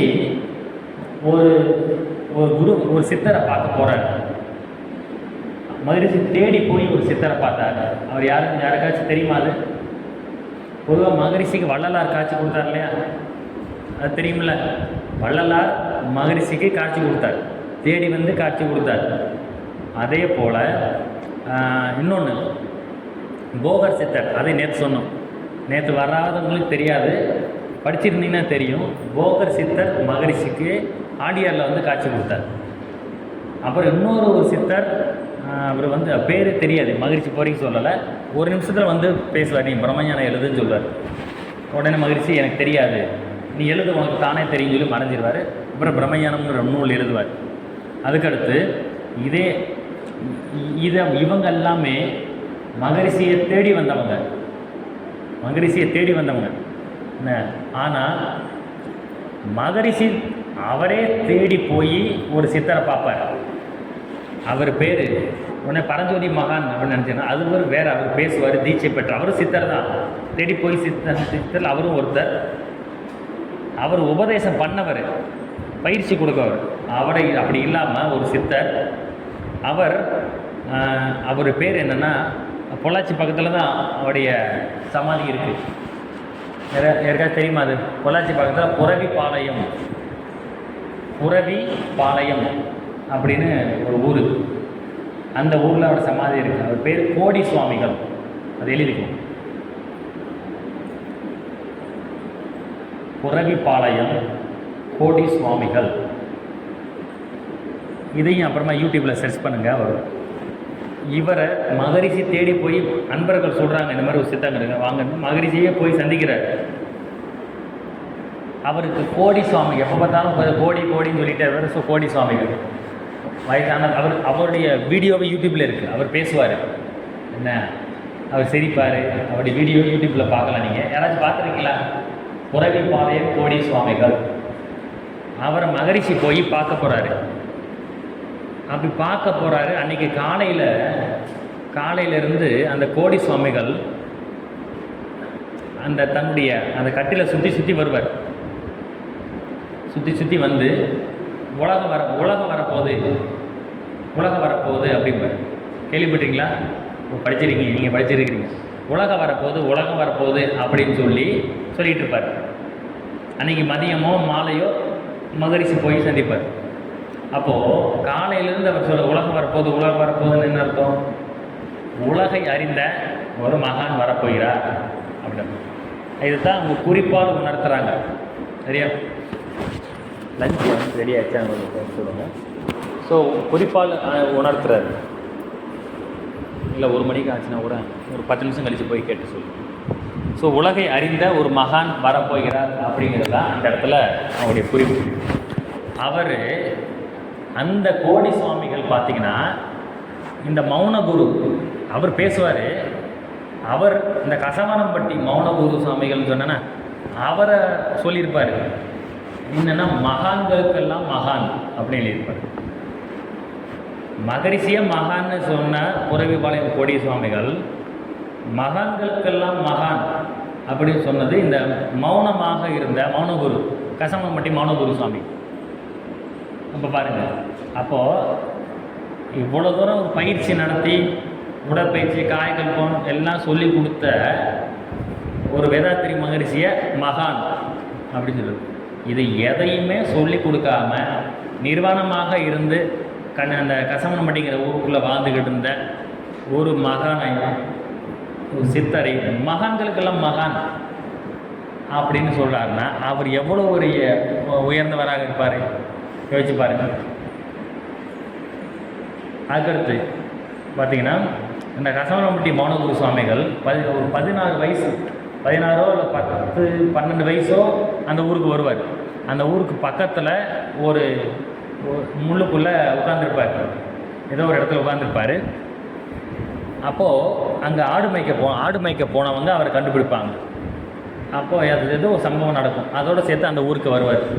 அங்கே வந்தவர் 10-15 வயசுக்குள்ளே வந்தவர் அவர் சாகும்போது 80, 90, 70 வயசு தெரியல. கடைசி வரைக்கும் அங்கேயே இருப்பார். இன்னொன்று சிகரெட்டு அவர் எப்பவுமே பீடி பிடிச்சிக்கிட்டே இருப்பார். அவருடைய சமாதியில் என்ன போகும்போது இப்போ சிகரெட்டை தான் வாங்கி போவாங்க. ஆச்சரியமாக இருக்கும். சிகரெட் வாங்கி போவாங்க. நானும் போயிருக்கேன். சிகரெட்டை கடையில் இருக்காமல் வாங்கி போய் கொடுப்பாங்க. அந்த பூஜையெல்லாம் செஞ்சுட்டு அந்த சிகரெட்டை எடுத்து ஊதுபத்தி மாதிரி கொளுத்தி அவர் சிலையில் வைப்பாங்க, கையில் வைப்பாங்க. அது எரியும். ஆனால் ஒரு பெரிய ஆச்சரியம் என்னென்னா அந்த கருவறைக்குள்ளே சிகரெட் ஸ்மெல்லே இருக்காது. சிகரெட்டு எரியும், ஆனால் ஸ்மெல் இருக்காது. இன்னொன்று சிகரெட்டோ பற்ற வச்சு அவர் சிலையில் கை பிடிக்கிற மாதிரி வச்சுருவாங்க. ஆனால் அது தானாக எரியும். இந்த சிகரெட் பிடிக்கிறவங்களுக்கு தான் ஒரு உண்மை தெரியும். சிகரெட்டை இழுத்தா தான் அது எரிஞ்சிக்கிட்டே இருக்கும். சிகரெட்டை இழுக்க தான் அது எரியும். நீங்கள் அப்படியே விட்டிங்கன்னா பாதி பீடி பாதி சிகரெட்டை தூக்கி போடுறாங்கல்ல, நெருப்பு அணைச்சிட்டா தூக்கி போடுறான் எல்லோரும். அப்படியே தானே பல பேர் அப்படியே தானே தூக்கி போடுறாங்க. அணைச்சி போட்டு அப்படியே தூக்கி போடுறவங்க இருக்கா. அப்போ பாதியில் விட்டால் மிச்ச பாதி தானாகவே காலியாகும்ல. சாம்பிராணி இருக்குது, ஊதுபத்தி இருக்குது, அதை அணைச்சிட்டு அதுக்கு தானாக கரையுது. ஆனால் சிகரெட் அப்படி கிடையாது. இழுக்க இன்பம், இழுக்க இன்பம். அப்படி இழுத்தா தான் அது கரையும். ஆனால் பாதியில் தூக்கப்பட்டால் நின்றும். அவருடைய சமாதியில் நீங்கள் அவர் பொருத்தி வச்சிருவாங்க, அது தானாக கரையும். எந்த கம்பெனி சிகரெட்டை வாங்கி அங்கே வச்சாலும் தானாக கரைஞ்சி இருக்கும், ஸ்மெல்லே இருக்காது. அது இப்பையும் நீங்கள் பார்க்க முடியும். அதனால் உங்கள் வாழ்க்கையில் ஒரு வாய்ப்பு இருந்துச்சுன்னா தயவுசெய்து அங்கே போயிட்டு வாங்க. மதுரையிலேருந்து பழனி வழியாக போகிறோம். ஆலியார் போனால் Madurai to Palani, Palani to Pollachi, Pollachi to Aliyar போகிறோம்ல. மதுரை டு பழனி பஸ்ஸில் ஏறி கன்னிவாடின்னு சொல்லி இறங்குங்க. அந்த வழியில் இறங்குனீங்கன்னா கன்னிவாடியிலேருந்து உள்ள ஒரு 4 கிலோமீட்டர் 10 கிலோமீட்டருக்குள்ளே தான் இருக்கும். கூகுள் மேப்பில் பார்த்தீங்கன்னா என்னைக்காச்சும் உங்கள் வாழ்க்கையில் ஒரு நாள் அங்கே போயிட்டு வாங்க. ஸோ அந்த மகான்களுக்கெல்லாம் மகான் அவர். அப்போது யோசிச்சு பாருங்கள், அவர் ஒரு வார்த்தை கூட பேசலை மௌனகுரு. அவரை மகான்களுக்கெல்லாம் மகான்னா அப்படி என்னங்க அவர் செஞ்சிட்டாரு, அப்படி என்னங்க செஞ்சாருங்கிறது யாருக்குமே தெரியாது, மகான்களுக்கு மட்டும்தான் தெரியும். இந்த மாதிரி மகான்கள் இருப்பதனால தான் நல்லார் ஒருவர் உளரே அவர் பொருட்டு எல்லாருக்கும் பெய்யும் மழை. நெல் ஔவையார் சொல்கிறாங்க இல்லையா, நெல்லுக்கு இறைத்த நீர் வாய்க்கால் வழி ஓடி புல்லுக்கும் ஆங்கே பொசியுமா. தொல் உலகில் நல்லார் ஒருவர் உளரே அவர் பொருட்டு எல்லாருக்கும் பெய்யும் மழை. அப்போ ஒரு சித்தர் ஒரு இடத்துல வாழ்றாங்கன்னா அது தமிழ்நாட்டுக்கே ஒரு பெரிய நன்மை. அதைத்தான் மகரிஷி இவர் வள்ளலார் சொல்கிறாரு, வாழையடி வாழை, வாழையடி வாழை என வந்த திருக்கூட்ட மரபில் நானும் ஒருவன் அப்படின்னு இருப்பார். இப்படி யோசிச்சு பாருங்கள். மகரிஷி பிறக்கிறாரு. பிறக்கிறதுக்கு முன்னாடி ஒரு சித்தர் அவர் வீட்டுக்கு வருவார். தெரியுமில்லையா? படிச்சிருப்பீங்களா? படிச்சிருக்கீங்களா இல்லையா? எனது வாழ்க்கை விளக்கம் நூல் படிங்க, அது இருக்குது. மகரிஷி பிறந்த பிறகு தான் இது நடக்கும். சரி, வேதாத்திரின்னு மகரிஷி இப்படி பேர் வச்சாங்க. இதெல்லாம் யோசிச்சு வைக்கிற பேர் மாதிரியா இருக்குது? அது தானாக வைக்கிற பேர் மாதிரியா இருக்குது? இல்லை, யோசித்து சிந்திச்சா தான் அது வைக்க முடியும். மகரிஷி பிறந்த பிறகு ஒரு 10 நாளோ அல்லது ஒரு மாதமோ ஒரு குறிப்பிட்ட நாளில் ஒரு சித்தர் மகரிஷி வீட்டுக்கு வர்றாரு. அப்படி திண்ணையில் தங்குறாரு. இப்போ உள்ள குழந்தை சவுண்டு கேட்டுட்டோம்னா அங்கே மகரிஷி அம்மா அப்பா சொல்கிறாங்க, எங்களுக்கு ஒரு ஆம்பளை பிள்ளை பிறந்திருக்கு அப்படின்னு. அப்படியா? அந்த பிள்ளைக்கு இங்கே வேதாத்திரின்னு பேர் வைங்க அப்படின்னு. படிச்சிருக்கீங்களா அந்த கதையை? ஆமாம், வேதாத்திரின்னு பேர் வைங்க அப்படின்னு. அப்படி சொல்லிவிட்டு அப்படியே சரின்னு சொல்லி கேட்டுக்கிறாங்க. சாப்பாடு சாப்பிட்றாரு. மறுநாள் காலையில் பார்த்தா அவர் இல்லை. அவர் எங்கே போனார்னு தெரியல. அப்போ இது தெய்வ செயல், இது தெய்வாதீனம். தெய்வாதீனம்னா என்ன? தெய்வம் ப்ளஸ் ஆதீனம். ஆதீனம்னா கட்டளை, தெய்வ கட்டளை. ஸோ இது தெய்வாதீனமாக நடந்திருக்கு அப்படின்னு நினச்சி வேதாத்திரின்னு பேர் வைக்கிறாங்க. வேதம் அப்படின்னா அறிவு. வேதம்னா மறை, அறிவு அப்படின்னு வரும். அறிவு. அத்திரினா மலை. மலைக்கு பல பெயர்கள் இருக்குது. இப்போ சேலம்ங்கிறோம். சேலம், ஈரோடு, கோவை, சேலம்ங்கிற வார்த்தை சொல்லணும்ல. சேலம்ங்கிறது சைலம். அந்த பக்கத்தில் ஏற்காடு மலை அடிவாரத்தில் அந்த ஊர் இருக்கும். அதனால் சைலம். சைலத்தை ஒட்டி அந்த ஊர் அமைந்ததுன்னா சைலம்ங்கிறது சேலமாக மாறிடும். இப்போ கிரினாலும் மலை தான். ஏலகிரி, சைலம், கிரி. அப்புறம் பர்வத மலை. இப்போ பார்வதின்னு சொல்கிறோம்ல, சிவன் பார்வதி சொல்கிறோம் இல்லையா? நம்ம கிளாஸ் நடக்கும்போது கன்னத்தில் கை வைக்கக்கூடாது. கை வச்சுன்னா தூக்கம் வரும். உண்மையாகவே இது ஒரு நம்மளோட உடல் அமைப்பு தெரிஞ்சுக்கோங்க. நான் இப்போ குழந்தைங்க படித்தா கூட, பிள்ளைங்க படித்தா கூட கன்னத்தில் கை வச்சு யாருமே படிக்க முடியாது. கன்னத்தில் மட்டும் இல்லை, முகத்தில் நீங்கள் எங்கே வச்சாலும், தலையில் வச்சாலும் சரி, எங்கே கை வச்சாலும் தூக்கம் வந்துடும். அது முகத்தில் தலையில் இருக்கக்கூடிய நரம்புகளை நம்ம தொடும் பொழுது அது தானாகவே மூளைக்கு ஒரு டல்னஸ், ஒரு களைப்பை கொடுக்கும். ஸோ மூளை தூங்க ஆரம்பிச்சிடும். எந்த ஒரு குழந்தையும் கன்னத்தில் கை வச்சுக்கிட்டு அவன் படித்ததாக வரலாறே கிடையாது. இப்போ கன்னத்தில் கை வைக்கலனாலும் படித்ததாக வரலாறே இல்லை என்ன. ஆனால் கன்னத்தில் கை வச்சா நம்ம படிக்கவும் முடியாது, கவனிக்கவும் முடியாது அப்படின்னு என்ன. ஸோ இப்போ இதை வேறு ஏதோ சொல்ல வந்தேன், மறந்துடுச்சு. டாபிக் மாறிட்டேன் நான். ஐயோ, நீங்கள் வேறு பேச மாட்டீங்களே. என்ன சொன்னேன்? கரெக்டா, மலையை பற்றி சொல்லிக்கிட்டு இருந்தேன். ஸோ கிரி, ஏலகிரின்னு, சைலம், அதுபோல் பார்வதி, சிவன் பார்வதி சொன்னாங்க. பார்வதிக்கு பேர் பர்வதனுக்கு மகள். பர்வதன் மலைராஜனுக்கு மகள் பார்வதி. பர்வதத்துக்கு மலை. ஸோ பார்வதிங்கிற வார்த்தை பார்வதி மகள். இப்படி மலை வேதாத்திரி அப்படிங்கிற வார்த்தை. அதே போல் அத்திரி. ஸோ சைலம், கிரி, பர்வதம், அதே போல் அத்திரி, இந்த எல்லா வார்த்தைகளும் மலையை குறிக்கும். ஸோ அறிவு மலை அப்படின்னு மகரிஷிக்காங்க. அறிவு மலை அப்படின்னு பேர். இப்போது மகரிஷி பிறந்த பிறகு இப்படி வந்திருக்காங்களே ஒரு சித்தர். இவர் மகரிஷிக்கு பிறந்தது இவருக்கு எப்படி தெரியும்?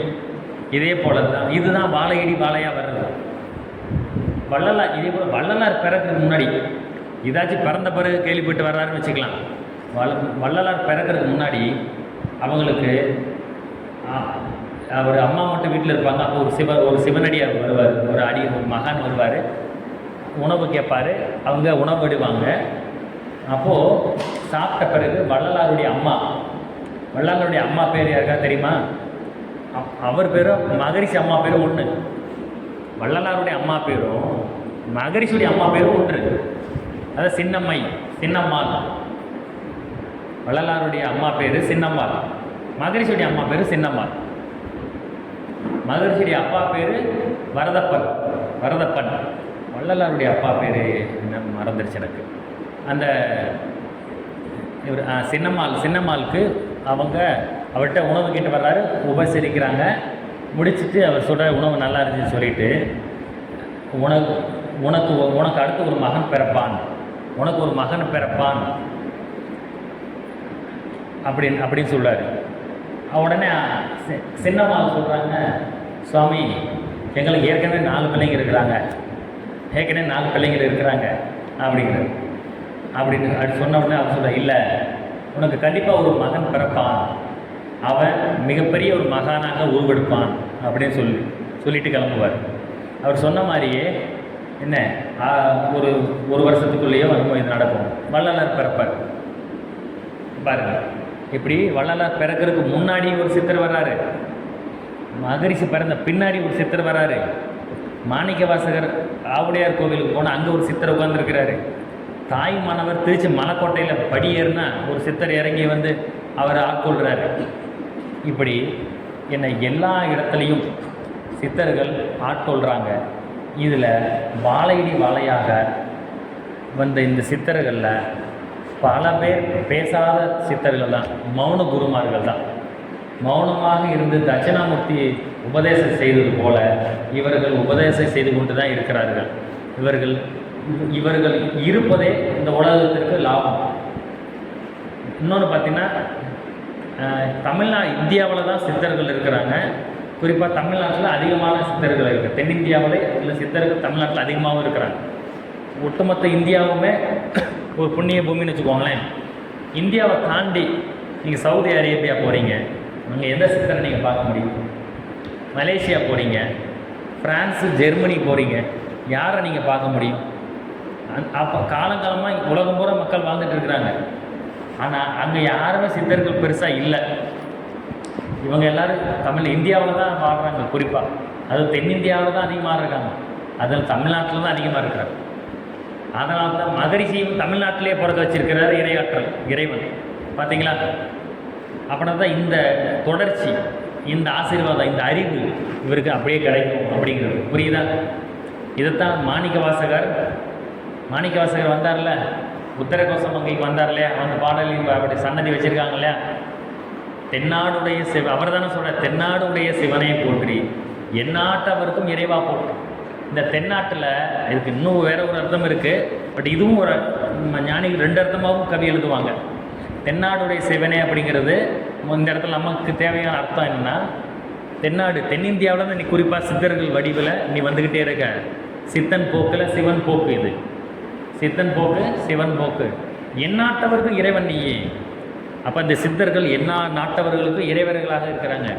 இந்தியாவில் தென்னிந்தியாவில் வாழ்ந்து கொண்டு இருந்தாலும் அந்த சித்தர்கள்கிட்ட இருந்து வரக்கூடிய அலைகள் உலகத்தில் ஏதோ ஜெர்மனியில் அன்னைக்கு வாழ்ந்துக்கிட்டு இருந்த ஒரு மனிதனுக்கு ஒரு காப்பாக அமையும். சீனாவில் வாழ்ந்து கொண்டிருந்த ஒரு மனிதனுக்கு ஒரு காப்பாக அமையும். இப்படி தான் இதுதான் நல்லார் ஒருவர் உலரே.